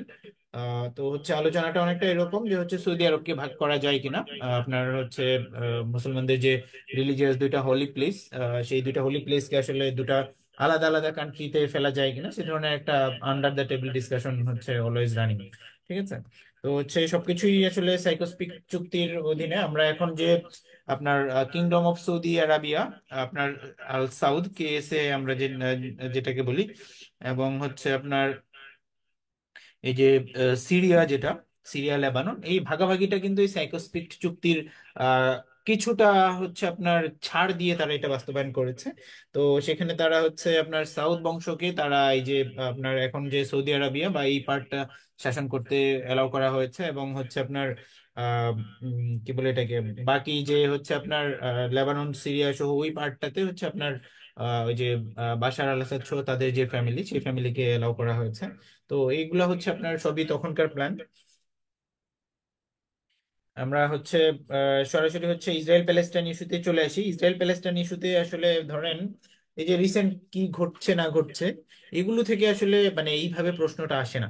ঠিক আছে, যে হচ্ছে কত সালে মানে সরি কত তারিখে আক্রমণ করলো, কত তারিখে হচ্ছে কে বোমা ফাটালো না ফাটালো, দিজ আর নট মানে like questions are not set in this way. আচ্ছা, তো ইন্টারন্যাশনাল অ্যাফেয়ার্সে আমি বারবার বলতেছি কোশ্চেন সেট হয় কিভাবে। ধরেন একটা কান্ট্রি আলোচনায় আসলো, তো সেই কান্ট্রির হচ্ছে বেসিকে গিয়ে হচ্ছে মানে ব্যাপারটা এরকম টেস্ট করা হয় যে হচ্ছে আপনার যে জিনিসটা হচ্ছে হেডলাইনে আসতেছে, সেই জিনিসটার হচ্ছে আপনি একজন মানে আন্তর্জাতিক রাজনীতির সচেতন পাঠক হিসেবে সেই জিনিসটার মূল জিনিসটা আপনি জেনে আসছেন কিনা, এটাই হচ্ছে বেসিক টেস্ট করা হয়। ঠিক আছে, তো মানে আপনার জন্য কোনো একটা টেস্টের পারপাস যদি বুঝতে পারেন, তাহলে হচ্ছে সেই টেস্টটা ক্র্যাক করা ইজি। ঠিক আছে, তো আপনারা হচ্ছে এই জিনিসটা মাথায় রেখে ইন্টারন্যাশনাল নিউজ পড়বেন, যে হচ্ছে আপনার মানে এইভাবে হচ্ছে আপনার বেসিক থেকে কোশ্চেন গুলো করা হয় আর কি। তো হচ্ছে আপনার যেহেতু ইসরায়েল প্যালেস্টাইন ইস্যু হচ্ছে আপনার বর্তমানে আলোচনায় আছে, তো এইখানকার সমস্ত তথ্য হচ্ছে আপনার জন্য গুরুত্বপূর্ণ। ঠিক আছে, এভরি সিঙ্গেল ইনফরমেশন। ঠিক আছে, তো হচ্ছে আমরা একটু দেখি, তারপরে হচ্ছে আমরা এখান থেকে কিছু কিছু জিনিস এলিমিনেট করে দিব। আচ্ছা, আমি আমাকে একটু মাফ করবেন, আমার ফ্রেন্ডটা হচ্ছে বারবার ফোন দিচ্ছে, আমি একটু রিসিভ করি, ফোনে কল দিচ্ছে।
আচ্ছা, আমি খুবই সরি ফর দ্য ইন্টারাপশন।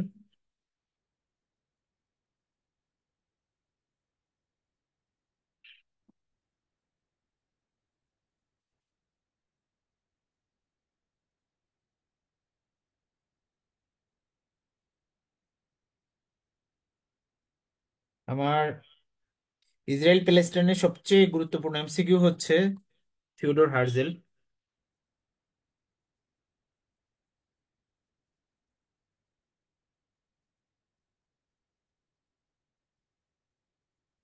আচ্ছা, এই থিওডোর হার্জেল হচ্ছে আপনার প্যালেস্টাইন নিয়ে বা হচ্ছে সরি প্যালেস্টাইন বলতেছি, আপনার হচ্ছে জিউসদের নিয়ে আলাদা একটা জাতি রাষ্ট্র গঠন করা যায় কিনা, এটা নিয়ে প্রথম চিন্তা ভাবনা শুরু করেন। এবং হচ্ছে ইসরায়েল একটা মানে স্টেট হবে, এই ধরনের হচ্ছে একটা চিন্তা ভাবনা তিনি প্রথম নিয়ে আসেন। তো এই কারণে হচ্ছে আপনার তাকে ইসরায়েল রাষ্ট্রের জনকও বলা যায় আর কি, বা জনক বলা হয়। ঠিক আছে, তো হচ্ছে আপনার ফাদার। আচ্ছা, এবং ইনি প্রথম ইসরায়েলের হচ্ছে যে পতাকা, সেই পতাকাটা ডিজাইন করেন। এবং ইসরায়েলের পতাকার হচ্ছে আপনার এরকম দুটো দাগ আছে এবং মাঝখানে স্টার দেওয়া আছে। আচ্ছা সরি, স্টারটা হয়নি। আচ্ছা, আমি স্টারটা না আঁকাই। তো এই হচ্ছে আপনার যে দুটা নদী, এই দুটা নদী হচ্ছে মানে একটা সিগনিফাই করে, একটা দজলা এবং আরেকটা ফোরাত নদী আর কি।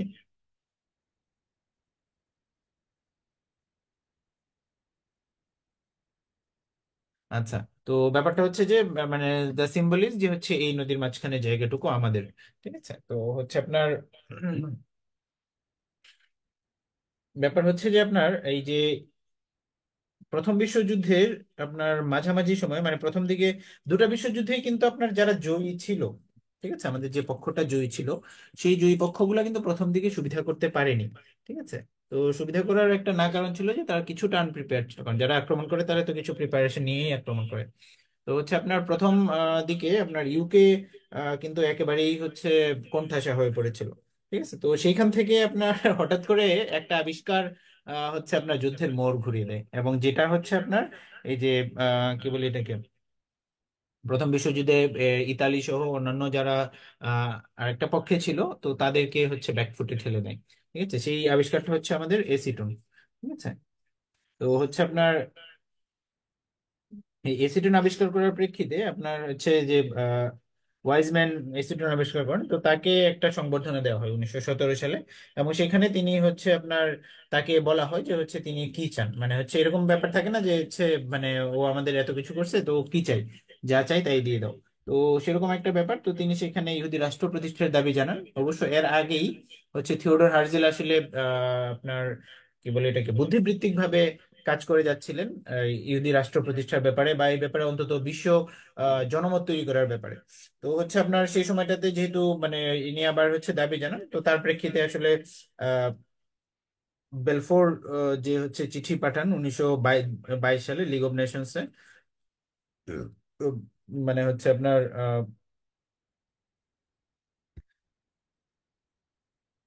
এটা কি বলছে, আচ্ছা ব্যাপারটা আমি হচ্ছে আমার মতো করে এক্সপ্লেন করি। আহ, মানে হচ্ছে যখন হচ্ছে আপনার ওয়াইজম্যান দাবি জানালেন, এর পরবর্তীতে এই দাবি হচ্ছে আপনার ইউকের যে হচ্ছে আপনার রাজা ছিলেন, তো তার কাছে পেশ করা হয়। এবং তিনি পরবর্তীতে হচ্ছে আপনার ইউএসএ কে ফর্মালি জানান যে আমরা হচ্ছে এই ধরনের একটা পরিকল্পনায় যেতে চাচ্ছি। তো যার পরিপ্রেক্ষিতেই আসলে হচ্ছে আপনার বেলফোর ঘোষণা আসে। এবং বেলফোর ঘোষণাটা হচ্ছে বেসিক্যালি হচ্ছে ওই যে ব্যারন রথসচাইল্ড তাকে লেখা হচ্ছে আপনার এই যে জেমস বেলফোর্ডের একটা চিঠি। তো পরবর্তীতে হচ্ছে আপনার লিগ অফ নেশনস হচ্ছে আপনার এটার পক্ষে সমর্থন জ্ঞাপন করে। তো হচ্ছে হুইচ ইজ অলসো মানে হচ্ছে আপনার এটাকে আসলে খুব বেশি গুরুত্ব দিয়ে নেওয়ার মতো তেমন কোনো ঘটনা ছিল না, আনটিল হচ্ছে আপনার 1948 সালে মানে সত্যিকার অর্থেই ব্রিটেন হচ্ছে এই ইহুদি জাতিরাষ্ট্র প্রতিষ্ঠার উদ্যোগ নেয়।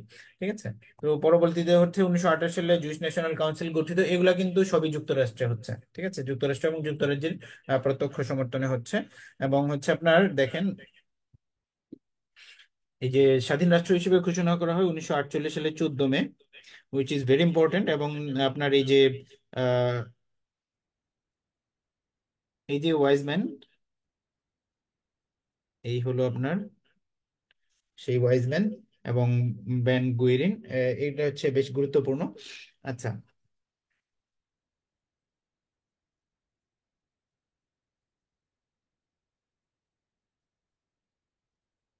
উম,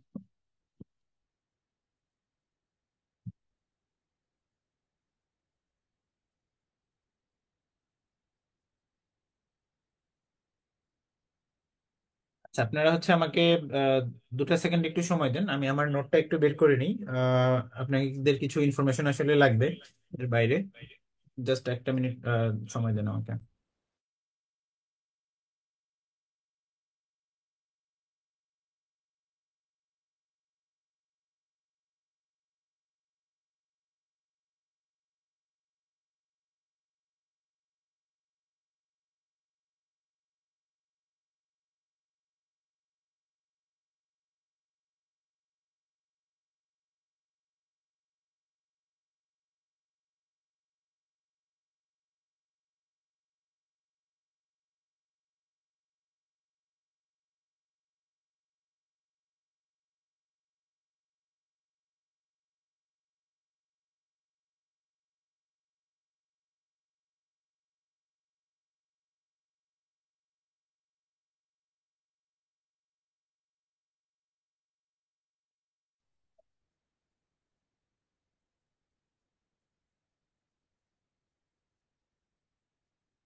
আমি এটাকে একটু একেবারেই চাপাই দিচ্ছি।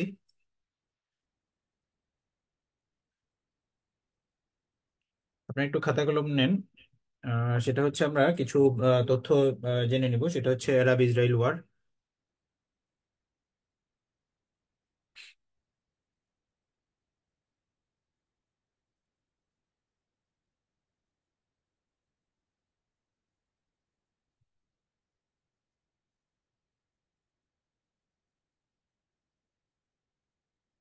আচ্ছা, তো আরব ইসরায়েল যুদ্ধ, আমরা হচ্ছে মানে আমি হচ্ছে ফার্স্ট সেকেন্ড থার্ড এইভাবেই যাচ্ছি। আচ্ছা, প্রথম আরব ইসরায়েল যুদ্ধ হয় 1948 সালে। 48 সালের হচ্ছে আপনার 14 মে। ঠিক আছে। আচ্ছা, তো হচ্ছে সেকেন্ড আরব ইসরায়েল যুদ্ধ হয় 1956 সালে। এটা হচ্ছে আপনার এই যে আমাদের এই যে স্লাইডে ছিল, আপনারা যদি সরি দেখে থাকেন যে হচ্ছে আপনার ওই যে কি বলে এটাকে, সুয়েজ ক্যানেল ক্রাইসিস বা হচ্ছে ওই সিনাই উপদ্বীপ দখল করা হাবিজাবি এগুলো নিয়ে হচ্ছে আপনার এটা 1956 সালে। এবং থার্ড আরব ইসরায়েল ওয়ার, এটা হয় হচ্ছে আপনার 1967 সালে। এবং হচ্ছে ফোর্থ আরব ইসরায়েল ওয়ার 1973 সালে। আচ্ছা, এই চতুর্থ আরব ইসরায়েল যুদ্ধ হচ্ছে আপনার এই সময়টাতে আসলে আহ মিশরের প্রেসিডেন্ট ছিলেন আনোয়ার সাদাত। এই নামটা গুরুত্বপূর্ণ কেন আমি বলতেছি। আচ্ছা, এই আনোয়ার সাদাতের নেতৃত্বে প্রথম আপনার হচ্ছে এই যে মধ্যপ্রাচ্যের যে দেশগুলো বা আরব যে কান্ট্রিগুলো, এরা হচ্ছে এই যে যুক্তরাষ্ট্র এবং হচ্ছে তাদের পশ্চিমা মিত্রদের বিরুদ্ধে তেল অস্ত্র ব্যবহার করে। ঠিক আছে। সো হচ্ছে আপনার এখানে গুরুত্বপূর্ণ একটা তথ্য হচ্ছে তেল অস্ত্র।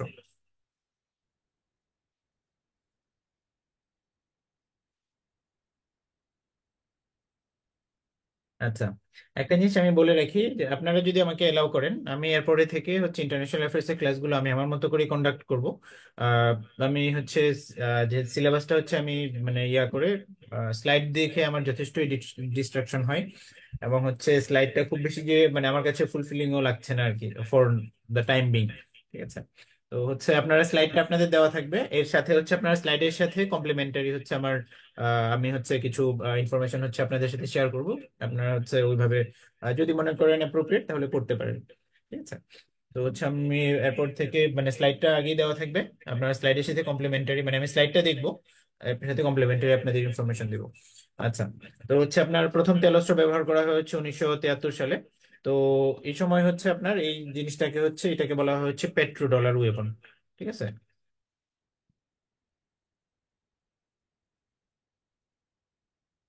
আচ্ছা, এই পেট্রো ডলার ওয়েপনটা এই জায়গাটা থেকেই ঠিক চলে আসে হচ্ছে পেট্রো ডলার। ঠিক আছে। এই পেট্রোডলার জিনিসটা 1971 সালে হচ্ছে KSA kingdom of Saudi Arabia ah, চুক্তি করে যে হচ্ছে ইউএসডি ছাড়া হচ্ছে USD is equal to well, আমি যদি হচ্ছে খুব সংক্ষেপে লিখি, মানে এই সময়টাতে হচ্ছে আপনার এই যে পেট্রোল বা হচ্ছে তেল এর গুলো হচ্ছে আপনার ইউএসডি ছাড়া হচ্ছে তারা আহ, মানে ইয়া করবে না, সেল করবে না। তো এটা হচ্ছে ম্যান্ডেটরি করে দেয়। ঠিক এই সময়ে হচ্ছে আমার যুক্তরাষ্ট্র তার হচ্ছে আপনার ফ্লোটিং এক্সচেঞ্জ রেটে চলে আসে এবং হচ্ছে আপনার যে গোল্ড ব্যাকড যে ইকোনমি ছিল সেই গোল্ড ব্যাকড ইকোনমির থেকে বের হয়ে আসে। ঠিক আছে। তার আগ পর্যন্ত কিন্তু হচ্ছে আপনার যুক্তরাষ্ট্রের প্রতিটা ডলার ছাপানোর জন্য তার এগেইনস্টে গোল্ড হচ্ছে রিজার্ভ রাখতে হতো। তো এই ধরনের একটা ব্যাপার। তো এরপরে থেকেই আসলে ডলারটা হচ্ছে ওয়ার্ল্ড ওয়াইড গুরুত্বপূর্ণ হয়ে ওঠে, কারণ হচ্ছে আপনার ডলার ছাড়া আসলে তেল পাওয়া যাচ্ছিল না এবং তেল ছাড়া কোনো দেশের ইকোনমি আসলে চলে না। ঠিক আছে, এটা আপনারা জানেন।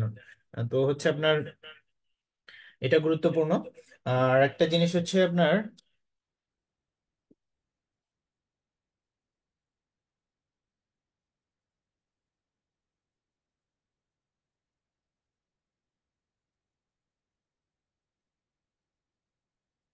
আচ্ছা,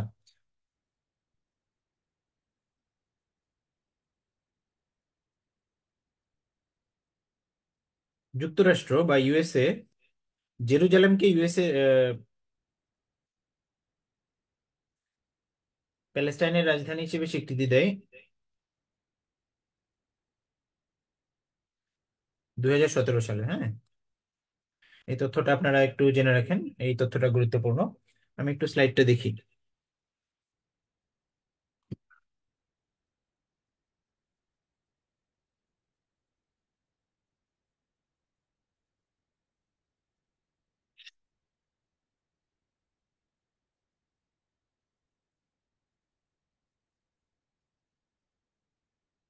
আচ্ছা, এখানে আরেকটা গুরুত্বপূর্ণ জিনিস হচ্ছে ইন্তেফাদা।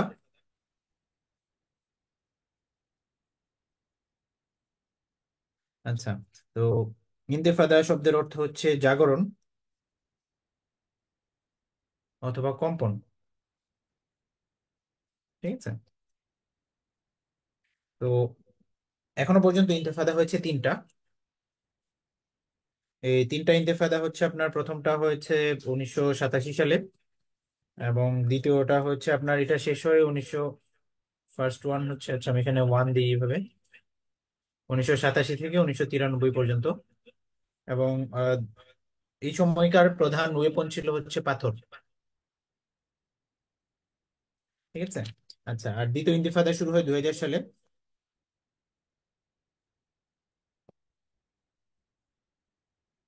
2000 সাল থেকে এটা শেষ হয় হচ্ছে 2005-এ। আচ্ছা, এবং এই সময়টাতে হচ্ছে আপনার এই ইন্তেফাদা হচ্ছে আপনার বেসিক্যালি হচ্ছে আল আকসা মসজিদকে কেন্দ্র করে। আচ্ছা, তো হচ্ছে বেসিক্যালি হয়েছিল হচ্ছে আপনার ওই যে তখন মানে এরিয়েল শ্যারন যে ছিলেন তিনি হচ্ছে এই যে কি বলে এটাকে আল আকসা মসজিদে হচ্ছে জুতা সহ বুট সহ কিছু মানে ইয়া সহ ঢুকেন, এবং সেখানে কিছু প্যালেস্টাইনকেও হচ্ছে হত্যা করা হয় আর কি, মানে উনি বুট বুট দিয়ে হচ্ছে আঘাত টাঘাত করেন। তো এটা নিয়ে হচ্ছে পুরা মুসলিম বিশ্বই তখন আঘাতপ্রাপ্ত হয়, এবং শুরু হয় হচ্ছে দ্বিতীয় ইন্তিফাদা। আচ্ছা, তো হচ্ছে আপনার তৃতীয় ইন্তিফাদা হচ্ছে আপনার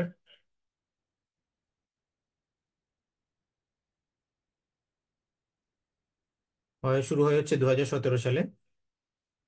ঠিক আছে, এটা এখনো শেষ হয়েছে কিনা বা অফিসিয়ালি আসলে এটার পজিশন কি এটা নিয়ে হচ্ছে প্যালেস্টাইন মানে অথরিটি তো, আপনারা এখন জানেন প্যালেস্টাইনের হচ্ছে দুটো অথরিটি আছে, একটা হচ্ছে হামাস এবং আল ফাতাহ।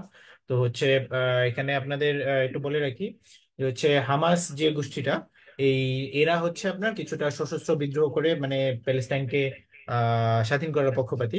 আর আল ফাতাহ হচ্ছে আপনার কি বলে এটাকে, তারা কিছুটা কম্প্রোমাইজ করে নিজেদের আপাতত নিজেদের অস্তিত্ব রক্ষার পক্ষে তাদের হচ্ছে অবস্থান। এবং পৃথিবীব্যাপী যে হচ্ছে যুক্তরাষ্ট্রের স্বীকৃত যে আপনার ইয়াগুলা বা হচ্ছে ফেসবুকে আমরা যে সাহায্যগুলো প্যালেস্টাইনকে পাঠাই, এগুলো সবগুলো এগুলোর কোনোটাই কিন্তু আসলে হামাস পায় না। ঠিক আছে, যারা আসলে যুদ্ধটা করছে তারা পায় না, এই ইয়াটা যায় হচ্ছে আপনার ফাতাহের কাছে। ঠিক আছে, আচ্ছা আমি হচ্ছে এখানে আরেকটা জিনিস পড়বো, সেটা হচ্ছে আপনার এটা ইন্তেফাদা গেল। এরপর আমরা পড়বো হচ্ছে ওয়ে রিভার শান্তি চুক্তি।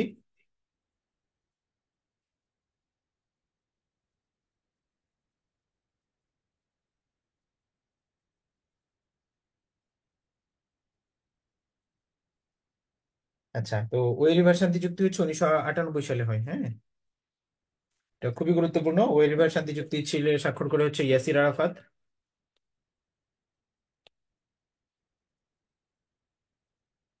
এবং হচ্ছে আর একজন স্বাক্ষর করেছিলেন বেনিয়ামিন নেতানিয়াহু। আচ্ছা, তো হচ্ছে আপনার এটা হচ্ছে তো মানে বুঝতে পারছেন যে হচ্ছে ওয়ে রিভার হচ্ছে যুক্তরাষ্ট্রের একটা জায়গা, তো সেখানে এই শান্তি চুক্তি স্বাক্ষরিত হয়।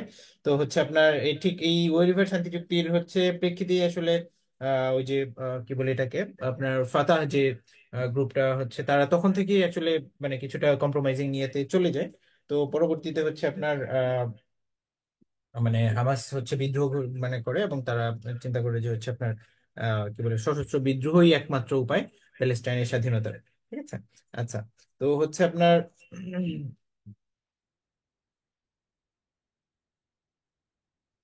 আমরা এখানে আরেকটা জিনিস পড়বো, সেটা হচ্ছে ডিল অফ দ্য সেঞ্চুরি।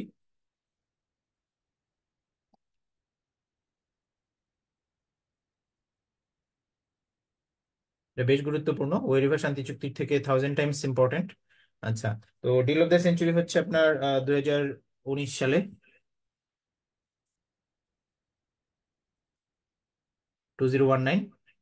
আর হচ্ছে আপনার এটা হচ্ছে বেসিক্যালি হচ্ছে আপনার কি বলে এটাকে প্যালেস্টাইনের একটা স্বাধীনতার পক্ষে একটা ঘোষণাপত্র বলা যায়, মানে ঠিক কি কি রোড ম্যাপ অনুযায়ী হচ্ছে আপনার আহ, প্যালেস্টাইনকে স্বাধীনতা ঘোষণা করা যেতে পারে, তাই সেটা নিয়ে হচ্ছে ইউএস এর পক্ষে ডোনাল্ড ট্রাম্প, এবং হচ্ছে আপনার কি বলে এটাকে এই প্যালেস্টাইনের পক্ষে হচ্ছে ফাতাহ সমর্থিত যে গোষ্ঠী যারা আছে তাদের পক্ষে বেসিক্যালি একটা চুক্তি স্বাক্ষরিত হয়। তো হচ্ছে আপনার এই সেঞ্চুরি অনুযায়ী মানে ডিল অনুযায়ী নতুন মানে প্যালেস্টাইন নামে কোনো রাষ্ট্র থাকবে না, এটা হবে নিউ প্যালেস্টাইন। তো প্যালেস্টাইন পৃথিবী থেকে মুছে যাবে। এবং হচ্ছে ঠিক এই জিনিসটাই এক্স্যাক্টলি এই জিনিসটাই হচ্ছে আপনার কারো কারো পছন্দ হয়নি। এবং নেগোসিয়েশনের একটা বড় ব্যাপার হচ্ছে যে আপনাকে কখনো কখনো ইমোশন থেকে বের হয়ে আসতে হয়। তো ব্যাপার হচ্ছে যে মানে এই প্যালেস্টাইনের অপোজিটে যারা ছিল তারা ঠিক এক্স্যাক্টলি এই ব্যাপারটাই জানতো যে এই প্যালেস্টাইন নামটা হচ্ছে অনেক ইমোশনাল। তো হচ্ছে তারা জাস্ট একটা নামের জন্য হচ্ছে আপনার ডিল থেকে বের হয়ে যেতে পারে আর কি, বা হচ্ছে ডিলে অন্য অনেক কিছু ছাড় দিতে পারে। তো হচ্ছে আপনার ঠিক সেই দিক থেকেই আসলে মানে এই জিনিসটা হচ্ছে ইমোশনালি হিট করার জন্যই এই নামটা রাখা হয়, নিউ প্যালেস্টাইন।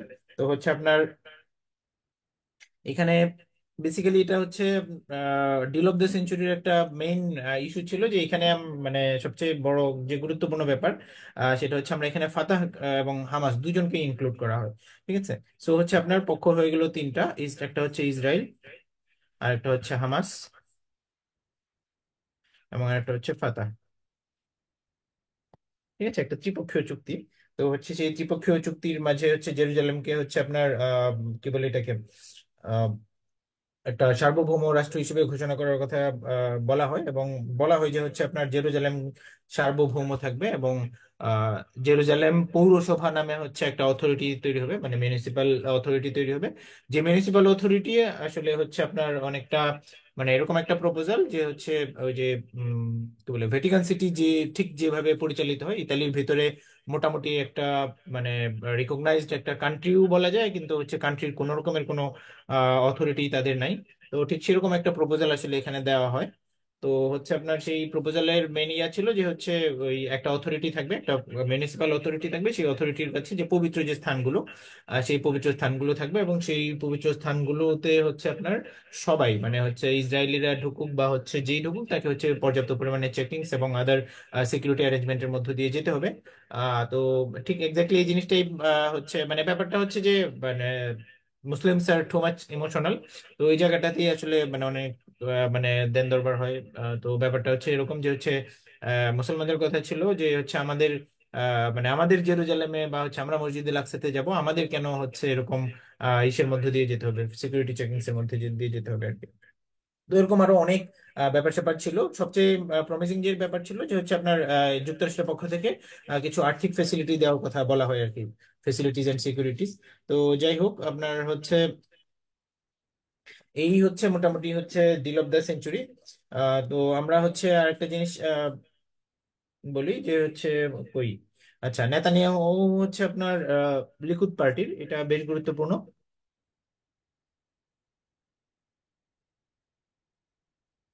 আচ্ছা, ইসরায়েলে যে হচ্ছে আপনার এই যে প্যালেস্টাইনের পক্ষের যে কোনো রাজনৈতিক দল নেই, ব্যাপারটা আসলে সেরকম না। তো হচ্ছে ঠিক এই কারণেই হচ্ছে যে লিকুদ পার্টিটা গুরুত্বপূর্ণ হয়ে উঠেছে, কারণ লিকুদ পার্টি হচ্ছে স্ট্রংলি হচ্ছে ইসরায়েলের যে হচ্ছে দখলদারিত্ব এবং হচ্ছে আপনার কি বলে এটাকে মানে যে তারা যে স্থাপনা নির্ণয় করছে সেটার খুব স্ট্রং সাপোর্টার। তো এই আর কি। আর একটা জিনিস হচ্ছে আপনার ইসরায়েলের হচ্ছে সীমানা হচ্ছে পাঁচটা দেশের সাথে, বর্ডার হচ্ছে পাঁচটা দেশ, একটা হচ্ছে ফিলিস্তিন প্যালেস্টাইন, তারপরে আছে হচ্ছে লেবানন, এরপরে আছে হচ্ছে আপনার সিরিয়া, জর্ডান, এবং হচ্ছে আপনার মিশর। মিশর বা ইজিপ্ট আমরা যেটাই বলি। আচ্ছা ঠিক আছে। সো হচ্ছে এই পাঁচটা দেশ। তো এই হলো মোটামুটি আহ, আহ, ইসরায়েল প্যালেস্টাইন ইস্যু নিয়ে গুরুত্বপূর্ণ ইস্যু। হোপফুলি হচ্ছে কোনো ইম্পর্টেন্ট কিছু বাদ পড়ে না। আচ্ছা একটা জিনিস পিএলও নিয়ে একটু জানতে হবে। আচ্ছা, পিএলও প্রতিষ্ঠিত হয় 1964 সালে। এবং আপনার হচ্ছে কি বলে এটাকে পিএলও কিন্তু জাতিসংঘের একটা পর্যবেক্ষক, অরাষ্ট্রীয় পর্যবেক্ষক। তো হচ্ছে পিএলওর হচ্ছে প্রতিষ্ঠাতা ছিলেন ইয়াসির আরাফাত।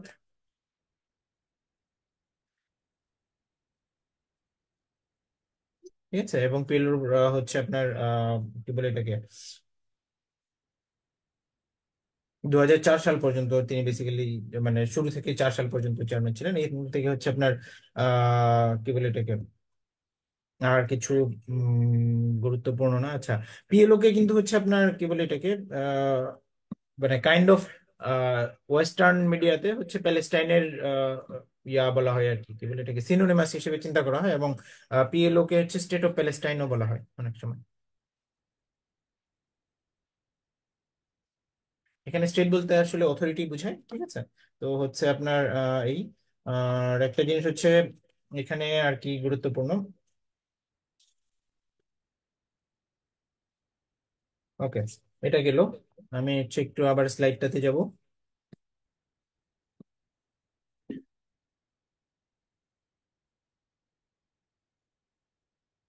আচ্ছা, ইরানের এখানে যা যা আছে এগুলোই। ইরানের হচ্ছে P5+1, এটা খুব গুরুত্বপূর্ণ ছিল একটা সময়। এখনো যে একেবারে রিলেভেন্ট সেটা না। এটা দেখতে পারেন, হরমুজ স্ট্রেইট,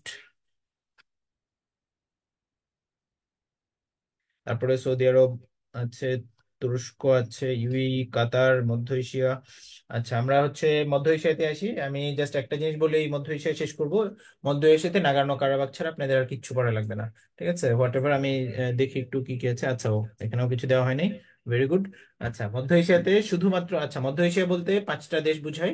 যে পাঁচটা দেশ হচ্ছে আপনার ওই যে রাশিয়া বা ইউএসএসআর থেকে বের হয়ে আসে, ঠিক আছে। সো হচ্ছে আপনার সেই পাঁচটা দেশের মাঝে এখানে শুধুমাত্র ইম্পর্টেন্ট টপিক হচ্ছে নাগার্নো কারাবাখ, ঠিক আছে। আচ্ছা, ইউরোপ। ইউরোপের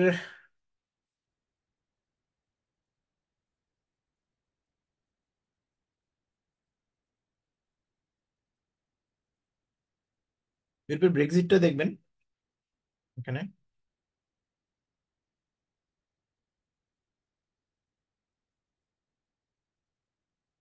রাশিয়া দেখবেন। রাশিয়া ইউক্রেন ওয়ার নিয়ে মানে আমি চেষ্টা করেছি এইটাতে হচ্ছে মোটামুটি যতটুকু আসতে, মানে এটা হচ্ছে মানে আমার দেওয়া information.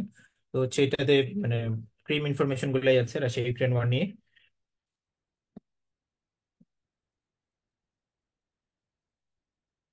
North America, USA is important. যুক্তরাষ্ট্র। আচ্ছা, যুক্তরাষ্ট্রের এই যে এই জিনিসগুলো না একটু দেখে যাবেন, হ্যাঁ, যে হচ্ছে আপনার কি বলে ব্ল্যাক টিউসডে, ব্ল্যাক থার্সডে, এগুলো, তারপর হচ্ছে ওয়াটারগেট কেলেঙ্কারি, তারপর হচ্ছে মন্ডো ডক্ট্রিন, ট্রুম্যান ডক্ট্রিন, এগুলো একটু দেখে গেলে হচ্ছে আপনার আহ, ইয়া হবে আর কি, আপনাদের কিছু বেসিকটা ডেভেলপ হবে এবং কোশ্চেন আসলেও আসলে পারবেন। তো হচ্ছে এইটা হচ্ছে স্পেসিফিক্যালি হচ্ছে মানে আমি বলেই আসলে ইনক্লুড করেছি এই থিওরিটিক্যাল এই পার্টটুকু, ঠিক আছে। এই কিছু থিওরি। আর হচ্ছে এইখান থেকে ইউএসএ থেকে চেষ্টা করবেন মোটামুটি সবই আসলে মানে যে যেগুলো দেওয়া আছে এগুলো পড়ে যেতে, ঠিক আছে। এগুলা নিয়ে আসলে আসলে মানে এরকম স্পেসিফিক্যালি আসলে পড়ানোর খুব বেশি কিছু নেই। আচ্ছা, কানাডা। আচ্ছা, সাউথ আমেরিকা থেকে শুধুমাত্র হচ্ছে আপনার ওই যে ব্রাজিলটা পড়তে হবে, ব্রাজিল এবং হচ্ছে কি বলে এটাকে আপনার অ্যামাজন আর কি, ঠিক আছে। তো হচ্ছে আপনার এই আমাদের সাউথ আমেরিকাতে একটা ওএসি কান্ট্রি আছে, যেটা হচ্ছে সুরিনাম। আচ্ছা, সুরিনামের আর একটা স্পেশালিটি আছে, কেউ বলতে পারবেন?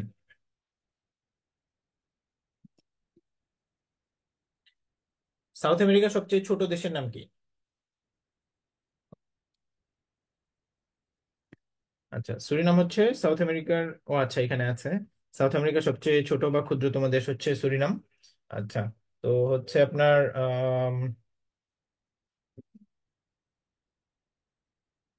এই মোটামুটি হচ্ছে এই হলো অবস্থা।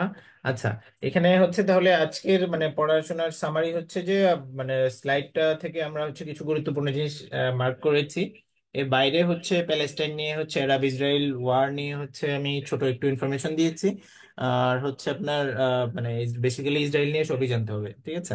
আর ইউএসএ নিয়ে হচ্ছে আপনি যত বেশি একটু জানাশোনা করে যেতে পারেন, ইটস গুড। তবে হচ্ছে আমি একটা জিনিস বলবো, যে হচ্ছে আমরা ওই যে বাংলাদেশ অ্যাফেয়ার্সে বাংলাদেশের মানে এনশান্ট হিস্ট্রি নিয়ে যেরকম মানে একটা ওভারভিউ থাকে, এই দেশগুলো নিয়ে আসলে ওভারভিউটা একই রকম। এখানে আসলে ভলিউমটা অনেক বড়, কিন্তু আসলে কোশ্চেন আসে আসলে বেশ কম, ঠিক আছে। মানে দেশগুলো থেকে খুব বেশি ডিরেক্ট প্রশ্ন আসলে আসে না। তো হচ্ছে এই জন্য আসলে মানে এইভাবে পড়ানো।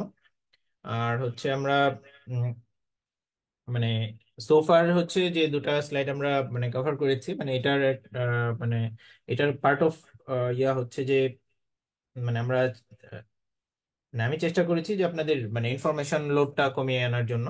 তো হচ্ছে আপনার মানে এইখান থেকে আসলে ওই যে অনেকে পড়ে না যে হচ্ছে অমুক দেশের এততম প্রেসিডেন্ট এই, এত দেশতম প্রেসিডেন্ট এই, এইগুলো আসে না। ঠিক আছে, বিসিএস এর এখন কোশ্চেনের প্যাটার্নটা তো বারবারই বললাম। তো হচ্ছে আপনার ওই প্যাটার্নটা মাথায় রেখে এই স্লাইডটা পড়বেন তাহলে, বা স্লাইড পিডিএফ যেটাই হোক, তো হচ্ছে তাহলে আমার মনে হয় যে আপনারা একটু মানে হচ্ছে পড়ার প্রেশারটা একটু কমে যাবে। আরেকটা জিনিস হচ্ছে যে আমি হচ্ছে একটা জিনিস বলে দিই, ইন্টারন্যাশনাল অ্যাফেয়ার্স আপনাদের টার্গেট মার্ক হবে হচ্ছে আপনার 12। ঠিক আছে, আমার হচ্ছে সায়েন্স এবং আইসিটি তেও 12 করে হবে,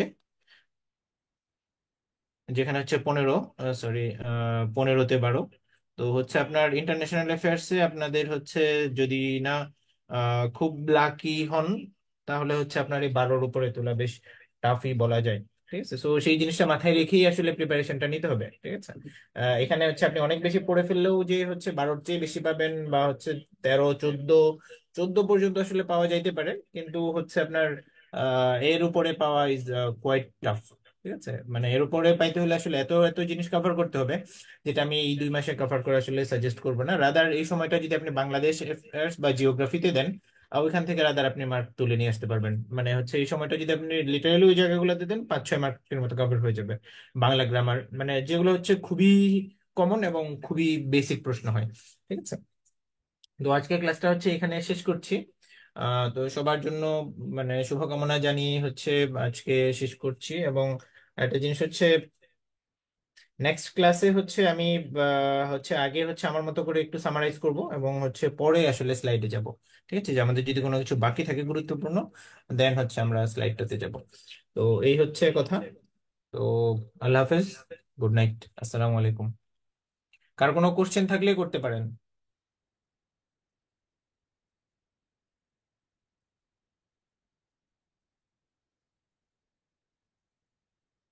আচ্ছা, কারো কোনো প্রশ্ন নেই? ঠিক আছে, তাহলে আমি শেষ করে দিচ্ছি।